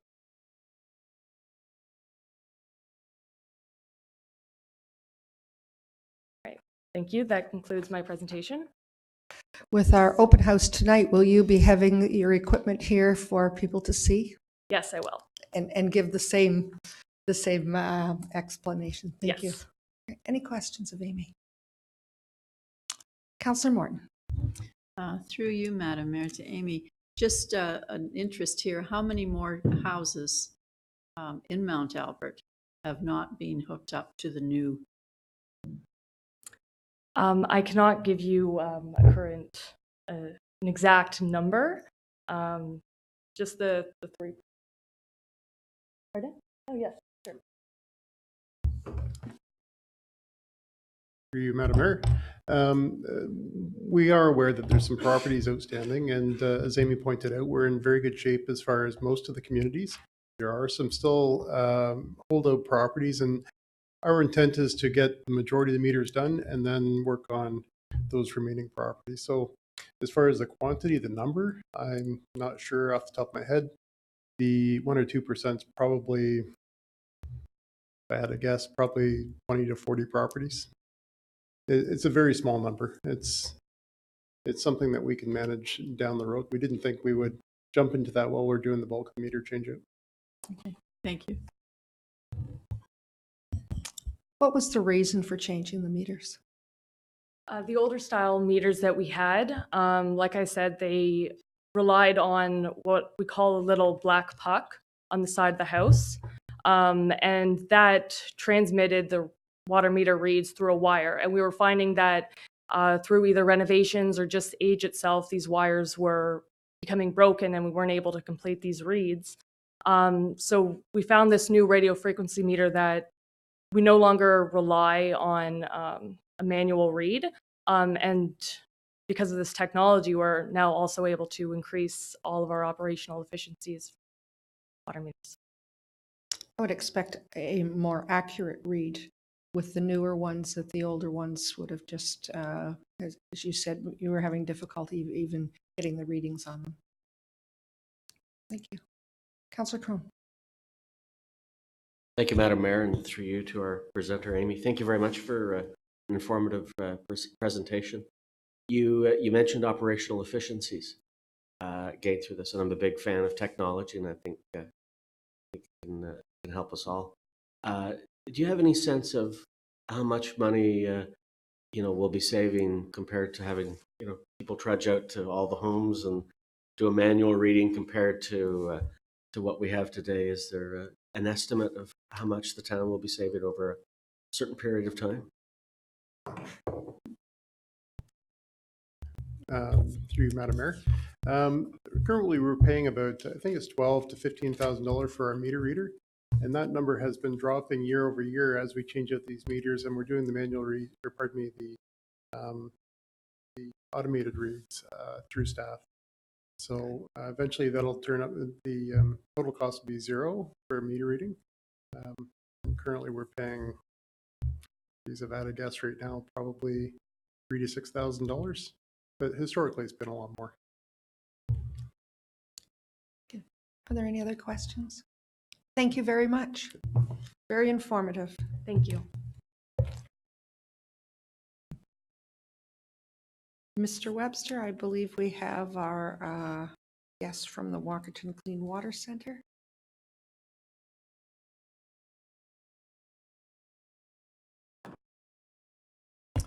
Thank you, Madam Mayor.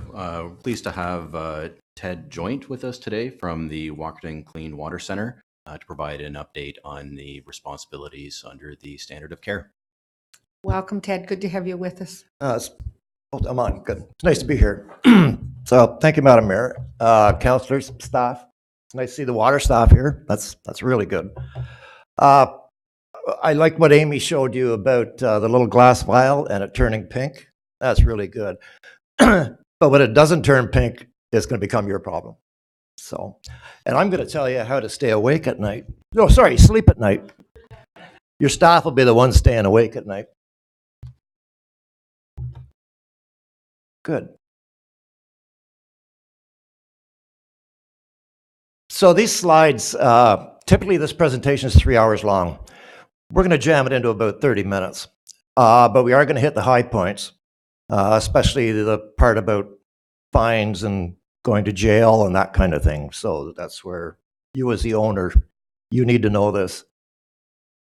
The 3 bullets on this are pretty basic stuff. And a lot of the stuff you're going to see in these slides, I really don't need to tell you because you're already aware of them and you're already doing them.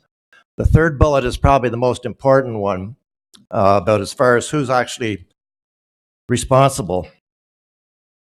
So all your municipal officials, your councillors, your managers, they all have direct legal liability, legal responsibility. And you are going to see later on in the slides, there'll be 5 barriers shown. And these 5 barriers are in place, number one, to keep the water safe to drink. And a second reason these barriers are there is to protect the owner. And we'll talk about that a little bit.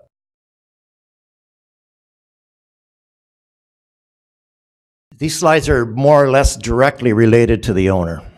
So this is mayor and council. So you have a duty under the standard of care to ensure there's safe water, safe drinking water. And again, you're going to see this repeated a couple of times or more about who it applies to. And the idea is they really want to hammer home that it's those people with decision-making responsibilities. And people who control the purse strings, the money as well, which involves council. And there's legal consequences for not doing what you're required. And we've seen this, well, this became really apparent back with Walkerton when that occurred. And it's kind of, I've been asked a few times when I'm doing courses and stuff, why are we still talking about Walkerton?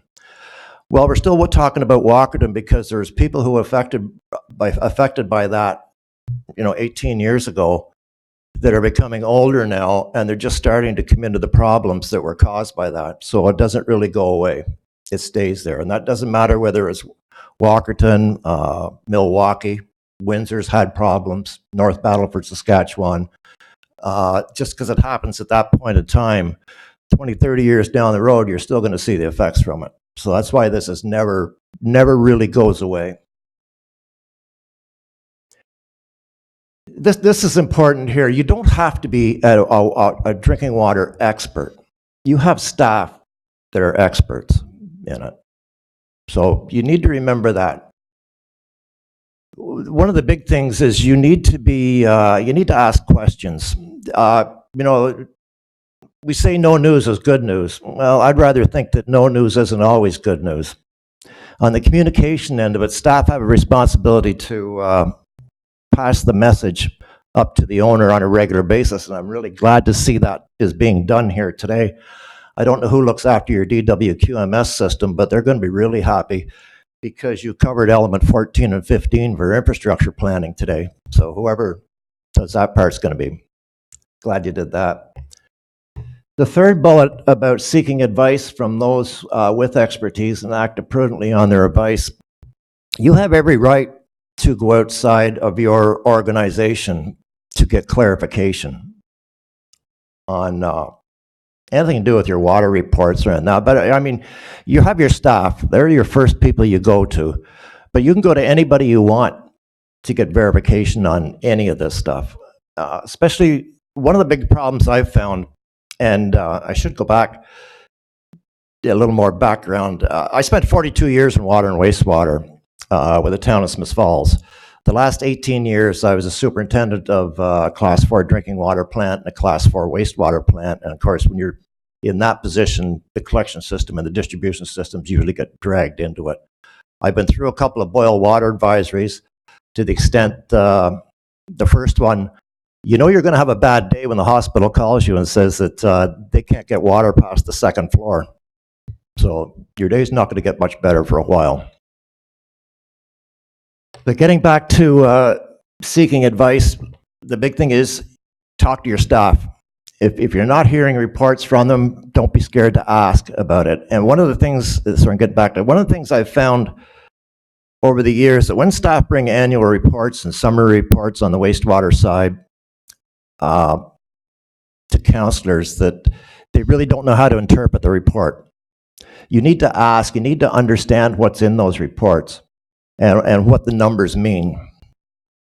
Because I can almost guarantee you if you have a water event that involves IEB, Investigation Enforcement Branch from the ministry, you can expect to have a visit from those officers.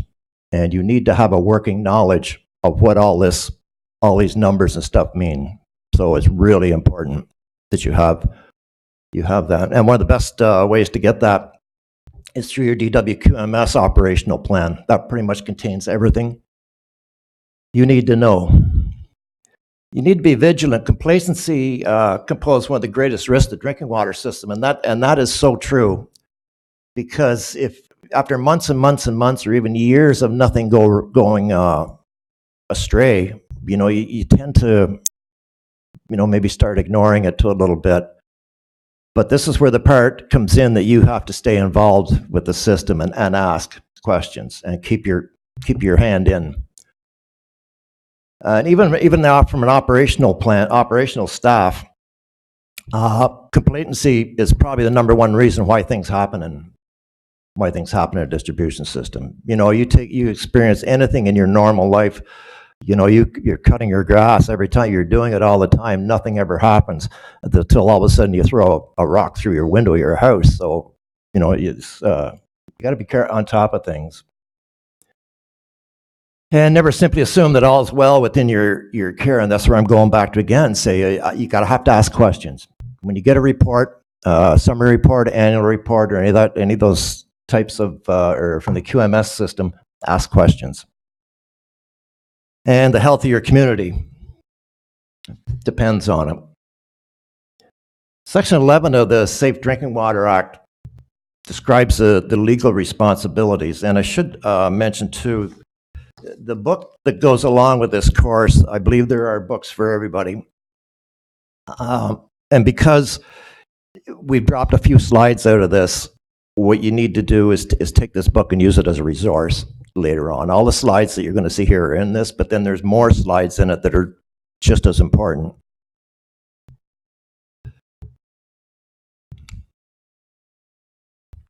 Duties and owners. And we're going to have this mentioned again as far as responsibilities. You have the responsibility to meet the drinking water quality standards, and you have to make sure your system is properly maintained. And by properly maintained, meaning you have to supply the funding to do it. You have to supply adequate staffing, trained staffing, and all this to do it. That's all your responsibility. Yes, it falls to your superintendents and your OROs and all that kind of thing, but it still all comes back to you. And even if you have an operating authority, say like Aqua, and you hand the responsibility over to Aqua, it still falls back in your lap, regardless. So there's no getting out of this responsibility. One of the biggest things you have to be concerned about is getting staff and keeping staff. A lot of water plants, water systems have a hard time holding on to staff, especially smaller municipalities. And by smaller, I mean like 15,000 population and down. Municipalities that size tend to be trainers for City of Ottawa in our end, the province, City of Ottawa, or even out west. I've had operators leave for Alberta just because of the money. So they have to be compensated, and you got to keep them interested.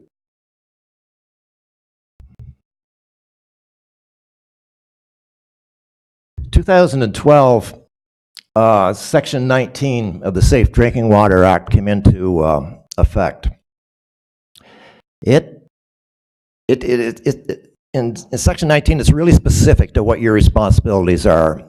If you're ever not so sure about what, you can sum it all up just by reading Section 19. It's about a page and a half. And hopefully you'll get the message about where everything lies and what your responsibility is. You're only, it requires a level of care, diligence, and skill that a reasonably prudent person would be expected to exercise. This is where it goes back to you don't have to be an expert. But this has been all through the courts in the States and in Canada and all over the world where there's a drinking water system and the issues have come up. You won't get charged if you've done what a reasonable person would do in that situation. If you can prove, if you have a bad drinking water event and you can prove that you've been diligent, you've asked the questions, you have a working knowledge of your drinking water system, you're gonna be pretty good shape as far as legal liability.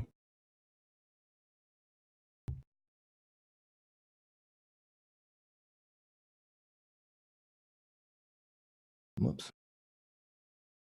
Can I go back to the slide?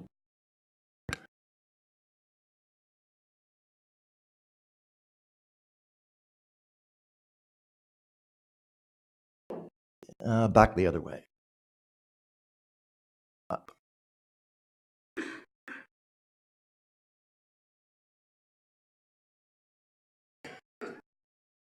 One more.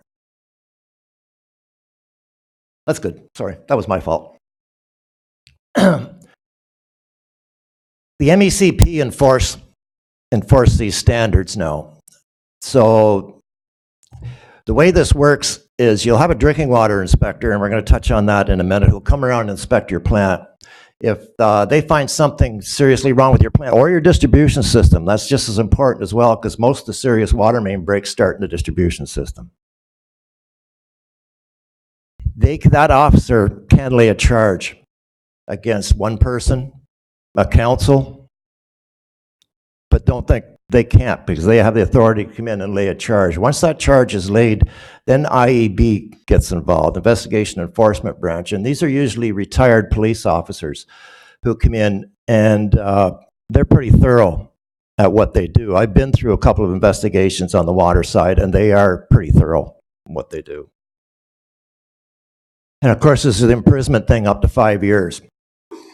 And this has been discussed about whether or not, if you're charged and you do get a fine of, say, $100,000, it's been discussed whether or not the municipality can pay that for you. Generally, what the word is the municipality cannot pay that for you. That's your personal liability. So it's just kind of something to keep in the back of your mind. That won't keep you up at night, though, don't worry. There's worse stuff than that. The courts are going to decide exactly what penalty would be administered. These are the barriers that I explained. You have source water protection, which all drinking water systems are part of. Most drinking water systems. There are a few that aren't. Treatment, distribution, monitoring, and management. And by treatment, that doesn't just apply to treatment plants. If you're running booster stations in your system, or pumping stations, or anywhere you're doing adding chlorine, that's called treatment. So within a distribution system, you can't have treatment. Then monitoring is what Amy was talking about, the sampling and everything. Management, that's another barrier. Now, if all these barriers are working, you're good. Odds are you'll never have any problem. But if two or more of these barriers break down, you can pretty much count on the fact that you're gonna see it. It's gonna end up in your lap.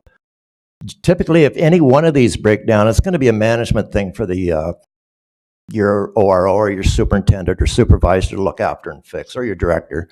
And that can easily be done. But when you get two sources breaking down, let's say treatment and distribution, then the odds are it's going to end up in your lap, because when Walkerton happened, it was kind of, and you may have heard this said, that it's kind of like all the stars lined up. It wasn't just one or two items. There was 3 or 4 items all went bad at the same time. And that's why that particular one happened.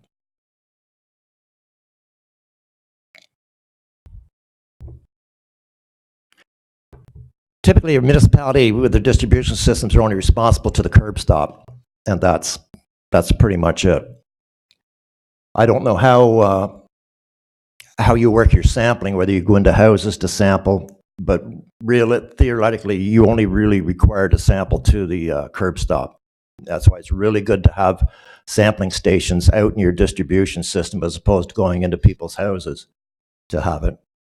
It's just easier. It's better liability, because once you step inside a house, you're actually doing a plumbing sample. So if you can stay outside the house, you're doing a drinking water system sample. Old infrastructure, and that's something all municipalities are fighting with right now, is the old water mains in the ground. And years ago, when some of these water mains were put in the ground, there could have been a sewer laid right beside that, within a foot or so.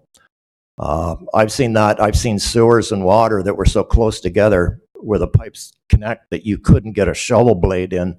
They were touching, which means if you get a water main break at that particular spot and you have an old clay sewer that is cracked, If you're running 70 pounds, 80 pounds pressure in a water main, and all of a sudden you have a big break half a block away, it can actually create a vacuum inside the water main, and it'll pull out everything in from the broken sewer.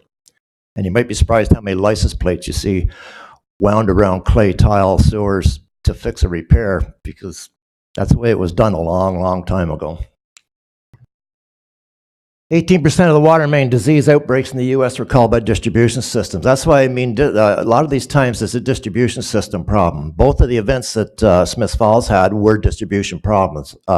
Drop in pressure was a huge one. Took down the whole drinking water system. Ended up in a 2-week boil water advisory.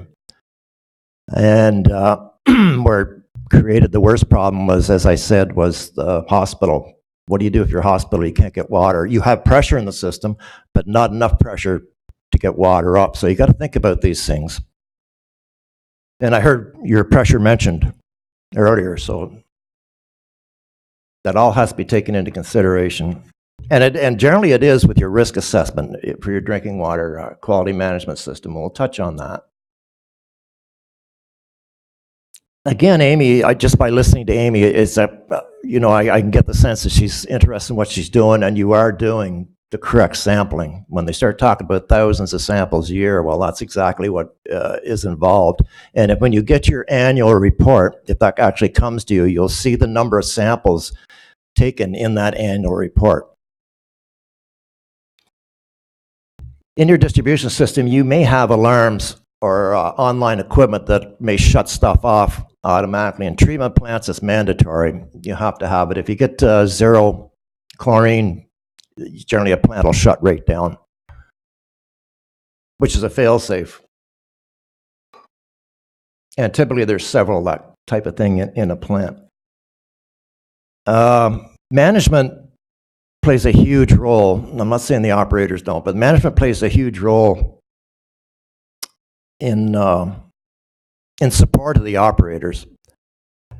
Management carries a lot of responsibility, even this, a little more than the operators do, but they still carry a lot, but they carry less than what you ultimately you do as owners.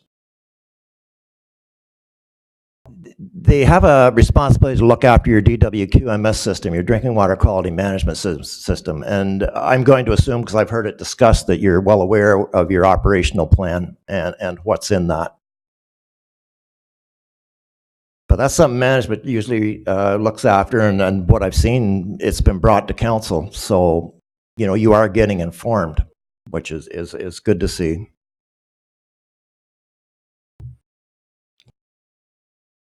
It's a requirement now. The DWQMS has probably been in effect. I first got involved with it in 2006, 2007 when it first came in. So it's been around a while. And if you're not quite familiar how the system works, you go through a series of audits. You have internal audits, which staff do, of the standard. And then every maybe 2 or 3 years, you'll have a third-party auditor come in that you're paying several $1,000s to come in, and they'll audit your plan. And don't be surprised if the auditor wants to come and talk to you about it. I've seen auditors go right to the CAOs and councillors and mayors to get a grasp on what their knowledge is of the DWQMS system. And if they do come to you and you have little or no knowledge of it, that's going to go against you in the audit. And like I heard earlier, you've already you've given previous endorsement and commitment to it. And you have to remember when you're doing that, every time there's an election, even if there's only a turnover of 2 or 3 people, it should be recommitted again and endorsed again. It should go through a fresh signatures on it and dated. That's really important that this is dated too. I'm just involved in an audit for a small municipality. And one of the things that got caught in the audit was they didn't have their commitment and endorsement signatures dated as to when they were actually signed. And that come up as a non-conformance.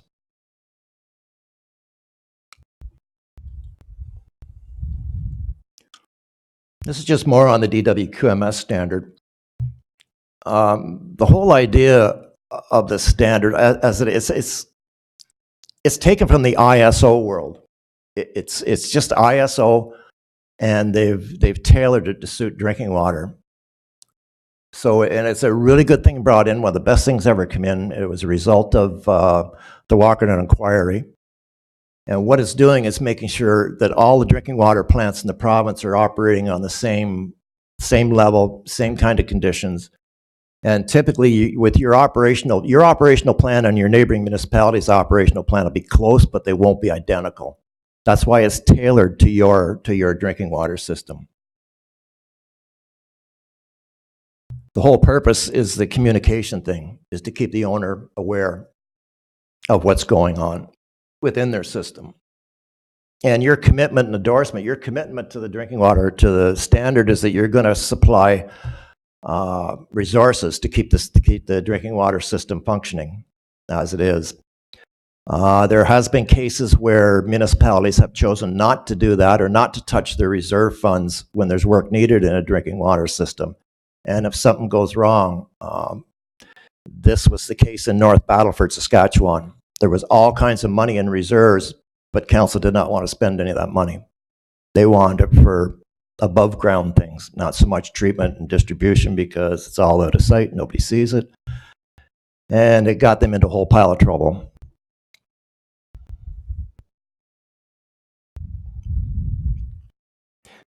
This is how the whole QMS or even ISO works. It's plan, do, check, and improve. And by doing all those things, you're closing the loop on whatever, on any activity to do with the water. And you'll see where it says the plan includes source water. Then you have your system description. Then you have a risk assessment. And Councillor Crothers, I was interested when you mentioned about the climate change thing. Under your DWQMS, that's already been looked after under the risk assessment. In 2017, the ministry included climate change as something that is mandatory to be looked after under the risk assessment, including extended cold weather, extended hot weather, drought, terrorism. Those all have to be addressed now under the DWQMS system. A couple of years ago, it wasn't the case, but it is now. And you're going to find climate change will have a lot of effect on your drinking water system. Now, I know you get your system from outside of this area, but if that system has a problem because of drought or whatever, or their water mains freeze, that's going to become your problem. And that's one of the reasons why you can't just think about your own system. You got it. If you're getting water from another municipality, you have to be aware of what's happening in that other municipality as well. One of the hardest phone calls you may get is my water safe to drink? I heard brown water come up. You're not the only municipality that suffers from that. We all have that at one time or another, and there's various reasons you get it. But the question will be, is my water safe to drink? And then you got to think about, well, how are you going to answer that? I know the first couple of times I got that question, it was kind of like, I'll get back to you. But ideally, that's a really bad answer to. So what you kind of learn through experience. You be honest with them. You can't guarantee their water's safe. There's no way you can guarantee it's absolutely zero risk. But what you do is you reduce the risk to a level that's so negligible it is deemed as safe. So don't ever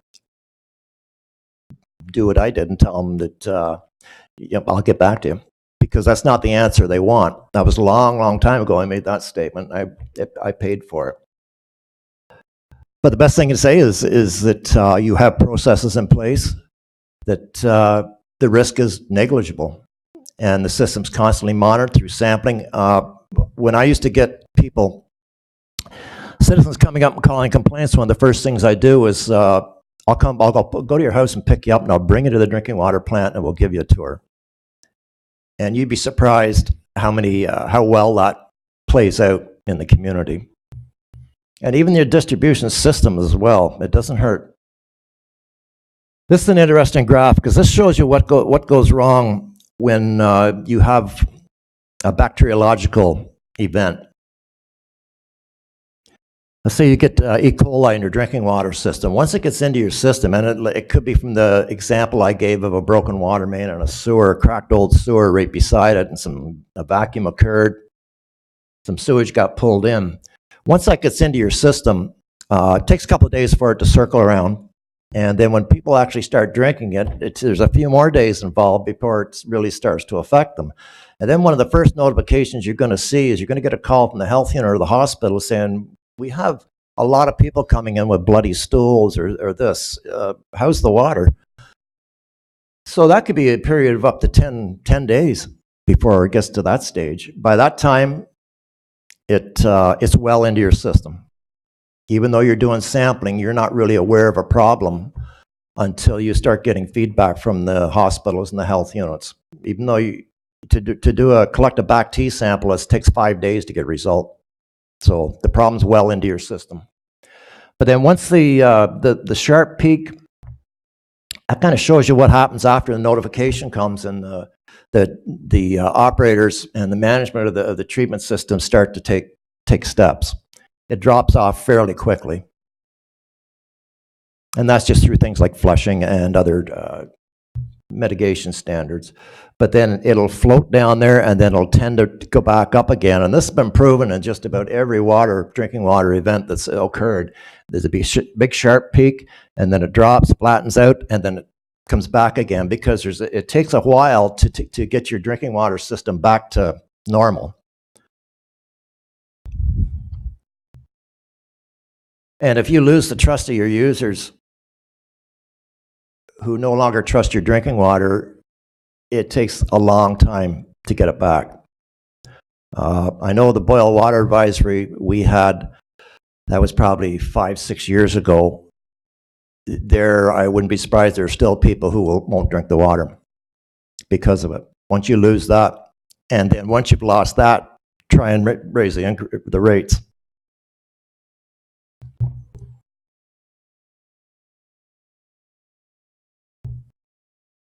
The multiple barrier thing, it's been used for years and years and years now, but more so since Walkerton. They realized they had to protect the owners. The province realized they had to protect the owners because there's a disconnect between the owners and the drinking water section and the staff and all that. So that's one of the purposes of the barriers is to protect the owner. There's other reasons too. But one of them is to protect the owner and make the owner aware of their drinking water system, what their actual responsibilities are.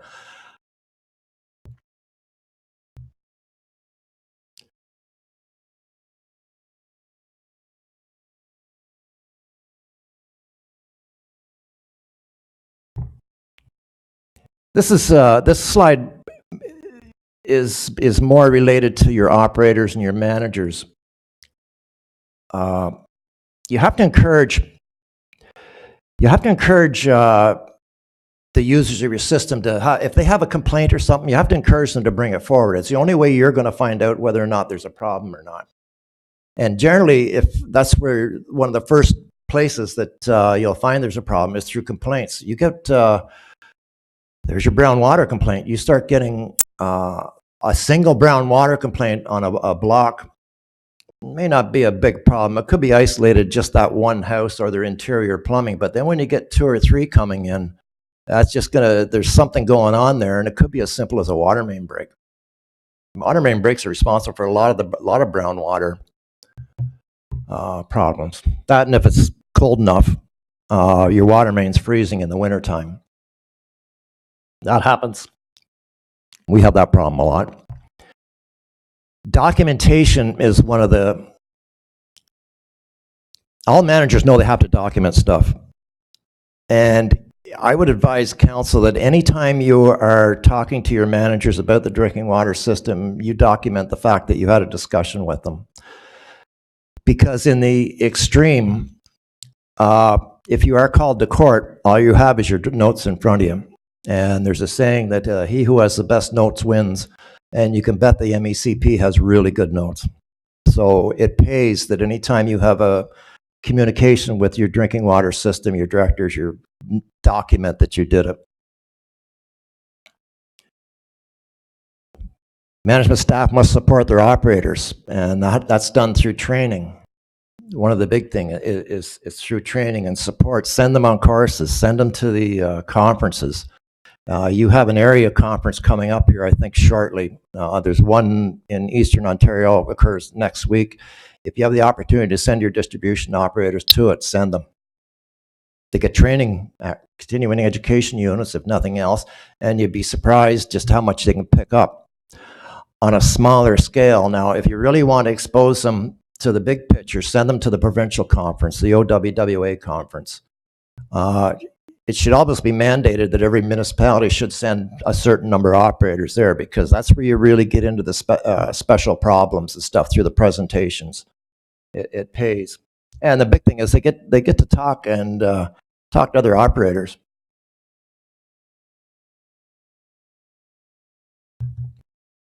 This is where I'm going to touch on the risk assessment. In your operational plan, there's been a complete risk assessment done on everything that you can possibly think of that can go wrong in your system.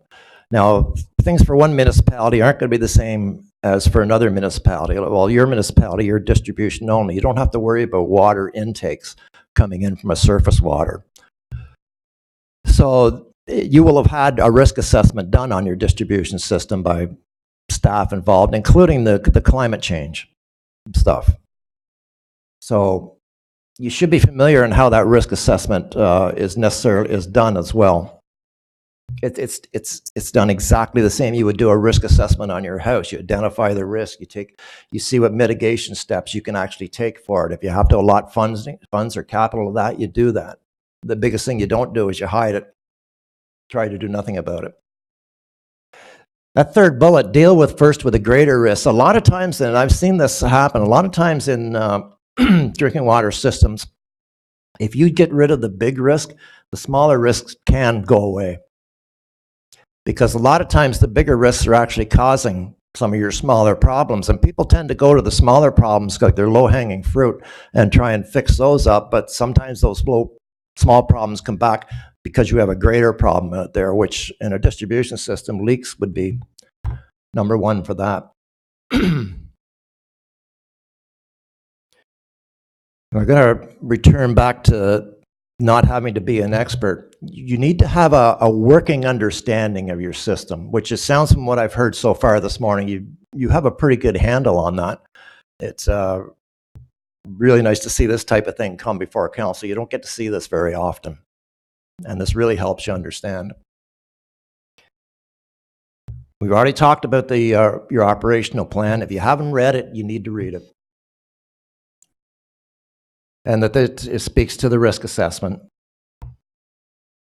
and the actions taken when in your operational plan identifies the risk, what the risk entails, what it's apt to do, and what you're going to do about it. You have things in your risk assessment plan called critical control points.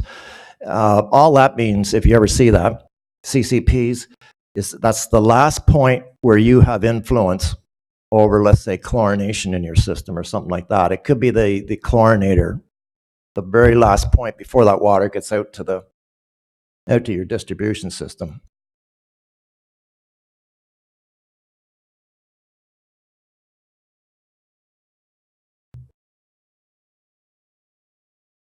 Oh, there we go. If this was a 3-hour course, there's 4 or 5 case studies part of this course. All of those case studies, they all had these 3 bullets in common, and they were all pretty well distribution system problems. They weren't treatment plant problems. The distribution systems are really vulnerable because you can't see them. Nobody thinks about them. You know, you can see the playground structures in your parks and all that sort of stuff, but a lot of times the distribution system isn't thought of. Leaks in pipes can allow contaminants to get into your system. And I kind of explained that with a water main and a sewer lying side by side. Cross connections. Does anybody remember Stratford, the pink water issue?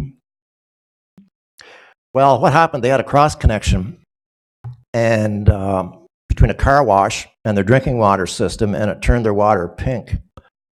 in Stratford. All you have to do is go on the internet and type in Stratford pink water. You're going to get the whole story.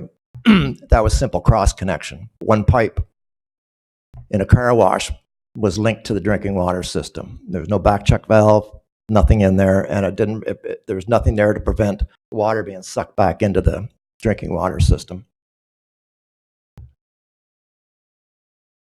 The last bullet, there are issues that initially appear to be of little concern come under intense scrutiny if something goes wrong. If you have a boil water advisory and the IEB's called in and the mystery's coming in, they're not going to come in and just look at that particular cause of that boil water advisory. They're going to want to see your maintenance records, and anything they find in your maintenance record which could make them kind of go, why wasn't this addressed at the time?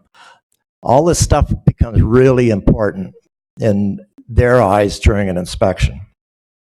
So you have to make sure that everything you do as far as maintenance, you can expect it to have a magnifying glass put on it. And this is where the owner comes in. You have to stay on top of this. You need to see and ask questions about maintenance, because I can guarantee you from experience, when they step inside, in our case, in a drinking water plant, they weren't just looking for the cause of that event. First thing they did was go through the maintenance records. Why was this put off? How come you didn't fix this?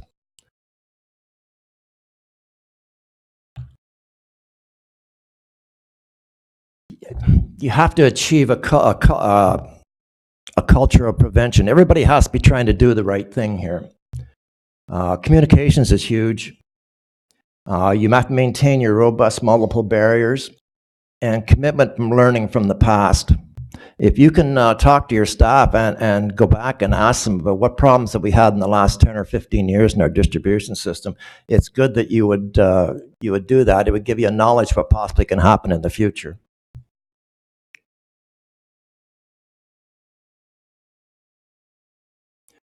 There's always new threats coming onto the system, onto your drinking water systems, just because of chemicals in the water.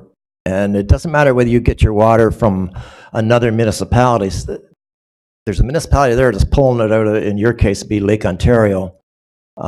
You might be surprised what's in that water in Lake Ontario from a pharmaceutical point of view. Wastewater plants can't treat for pharmaceuticals. It goes right through the plant, right back into your supply water.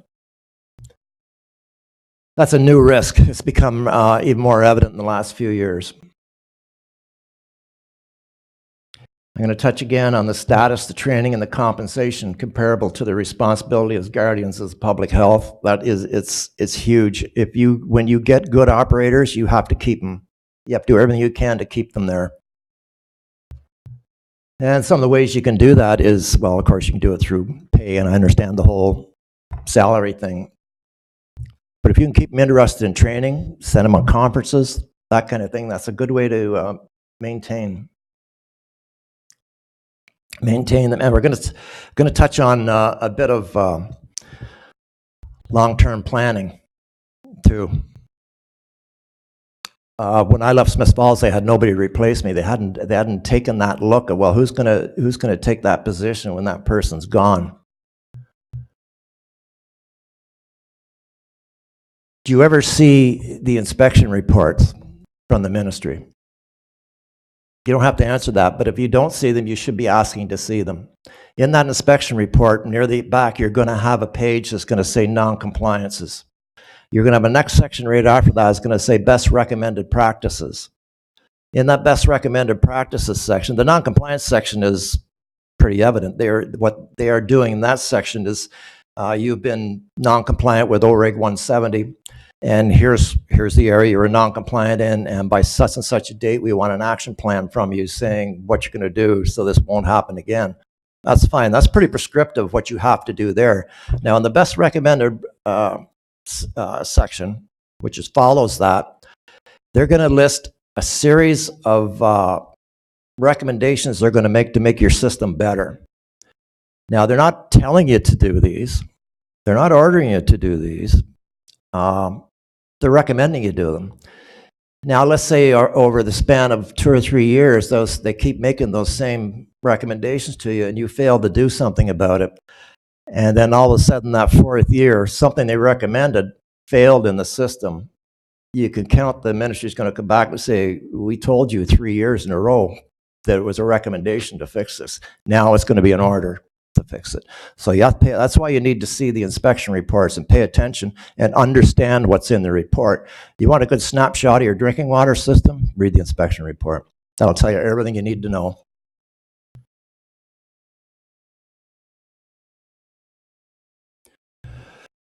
And the inspection report highlights areas of non-compliance and required corrective actions. We talked on that. You're going to get a drinking water system rating too. Everybody strives to get 100%. Almost all the plants in the province are above 92, 93%. That's not the case 15 years ago. They didn't score them then. But I can guarantee you plants were doing so well. And again, like I said, review the report and the actions taken to respond. Summary reports and annual reports are required for municipal drinking water systems. Those are different reports. Sometimes they're combined into one report, but they are 2 different reports. The annual report, it's a thinner version, and it deals specifically with your drinking water works permit and the amount of samples, how many adverse drinking water quality issues you had, that type of thing. The summary report is more of an overall snapshot of your system. It's usually a little bit thicker, but those are reports you should be seeing. Something else you should see is you should ask questions about your drinking water works, your license. If you read that license, that explains your drinking water system in that license, tells you everything you need to know. It's one of the best, shortest versions of learning your drinking water system there is. Succession planning. This is something that a lot of municipalities struggle with. You could have a staff of 10 or 12 people, and let's say you have a superintendent or somebody leading those people. It's quite possible you don't have anybody in the rank and file who can take over that position or wants to take it over. Becoming the ORO for a system is something a lot of people back away from. I've turned down work in municipalities simply because I've turned it down because there's too many of them. They don't have anybody who wants to be the ORO, because when something goes wrong, the ORO is the person the ministry's coming to see. So it's really hard to develop an ORO and keep them there. It's a huge problem. I could probably work for several years just helping small municipalities out as far as that goes. It takes several years for an operator. There's 4 classifications of licenses, actually 5, count operator and training. But once you have that, there's class 1 to 4. A class 4 license takes about 7 years to get. Of course, you got to be grade 12. You have to do 4 years post-secondary. And then you typically have to go into a water plant and work for 3 or 4 more years before you'll even get that class 4 license. So there's quite a bit involved with it. And then again, this comes with the support. Every municipality should be encouraging, and that seems to be the rule of thumb. You encourage your operators to get as many levels of license as they possibly can, at least up to the level of their system. And that also helps with succession planning. If you have a class 3 distribution system and all your operators are class 1, that means you don't have any operators to take over the ORO position. You can do it if you're 1 level less than what your system is. But the succession planning, that's a difficult thing for everybody. So basically, in this course, these are the main bullet points that is tried to cover. Foster competence. By competence, that includes the owner, the operators, everybody involved. Everybody has a hand in this, and you have to stay up to date in it. Eliminate complacency. Again, this is something that's done through training. Another way to eliminate complacency is have a bunch of stuff go wrong on you. It keeps you really interested because there's always something to keep you. And actually, if you ever have a boil water advisory, it's a good thing, because you'd be surprised just how much you learn when you have one of those. When that person that runs the grocery store has to throw all the vegetables out from the water spraying on them. They're not going to be real happy with you. Learn from past mistakes, emphasize good practice, promote continuous improvement. That's tied into your drinking water quality management plan, and provide sufficient resources. All those put together, if you're checking off all these bullets, you're all going to sleep real well at night. Of course, your staff may be up the odd night, but I mean, you'll get to sleep really well. These are the main things you got to remember. It's your duty, so you have a legal responsibility to do this. Liability is high on this. You need to keep yourself informed and educated what's going on. Drinking water, I've been argued about this, but drinking water is the most important mandate you have as the owner. Drinking water, and you're going to see wastewater come along. The whole wastewater thing is going to get really interesting soon. It's going to be pretty much the same level as the drinking water side is, so you can expect that coming. And be vigilant. Keep your eye on the ball. Remember what I said, no news is good news? Well, you got to think like no news is maybe not so good news. You got to stay involved. Any questions?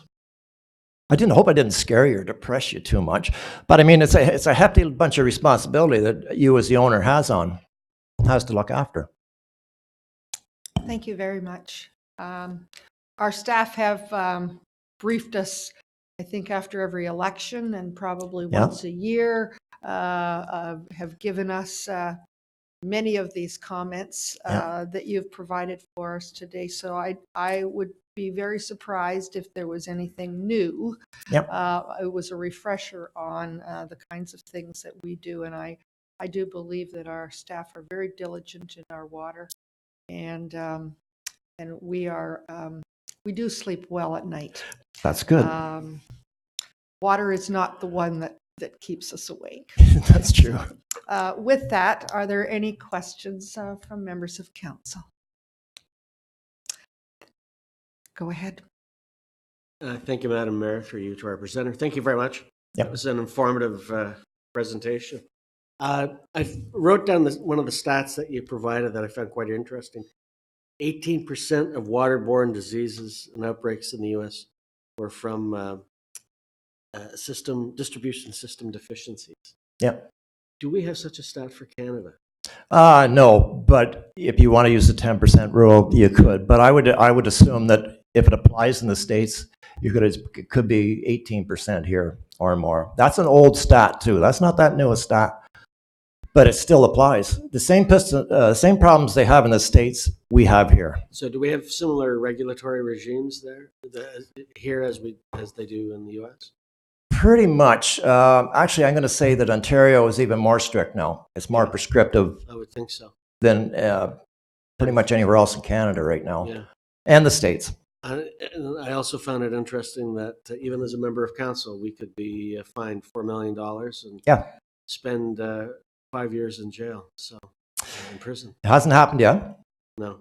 I'm not going to say it's not going to happen, but I mean, you would have to do something really badly wrong, and plus all those barriers would have to fail below you before that would happen. And if you want, I can give you a quick experience of a quick example of how you could be affected. Now, this is it could happen. Let's say in your distribution system, you have booster stations that apply chlorine, because chlorine is a difficult thing to keep in a residual in a distribution system, especially a large one. That's why you use chloramination. That it holds a residual better. But if in that distribution system, if your operators say that we need a new chlorine feeder, or we need new hypo pumps or anything like that, and it's going to cost you $20,000 to put that in and online equipment. They prepare the report, they come in with quotes, prices, everything they need to do, and they present the report, and 4 of the 6 councillors turn it down, say, no, we'll do that next year's budget, or something like that, or they don't give approval to it. Let's say it's an out-of-budget expenditure. A month later, something goes wrong, and let's say it's bad enough that people do get sick, or there is a high back T gets into the system, and people do get sick. That is an example where First of all, the IEB is going to go talk to the operators. The operators, and from there, it's going to go up to the supervisors. Supervisor's going to say, I took a report. I informed council that there was a problem here and we need to fix it right away. Then you can expect your door to get knocked on as to why you didn't vote in favor of it when you were presented with all the evidence you needed to make that decision. That's just an example. Thank you. Yeah, and I think I speak for most here. Nobody wants to be the first. No.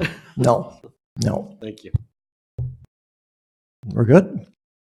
Well, I'm glad you invited me here. It's good. It was really nice for me to see how you're tying this in with your infrastructure, your water and wastewater master plan, and this little demonstration. It shows you do have a dedicated commitment to drinking water and wastewater. So congratulations on that. Thank you very much. We have an open house tonight. We expect probably several hundred people come through our Yep. building, and that demonstration will be front and center. Oh, absolutely. In this building. As long as you can keep the water turning pink in that little test, you're good. We started off with that today, That's right. didn't we? That's good. It's all good. Thank you so much. Okay. Really appreciate it. Thank you. Could I have a motion to receive, please? Moved by Councillor Roy DeClemente, seconded by Councillor Crone. All those in favor, and that's carried. And we have a confirming, I don't believe we had motions to, we were so excited about each one. So I'll go back. Councillor Foster and Councillor Roy DeClemente for our first one. All those in favor? That's carried. Second one would be Councillor Crothers and Councillor Crone. All those in favor? That's carried. Number 3 would be Councillor Foster and Councillor Roy DeClemente. All those in favor? And that's carried. We now have a confirming bylaw moved by Councillor Crothers, seconded by Councillor Foster. All those in favor? That's carried. And we are adjourning our meeting at 12:41, moved by Councillor Crothers, seconded by Councillor Roy DeClemente. All those in favor? And that's carried. Thank you very much. Thank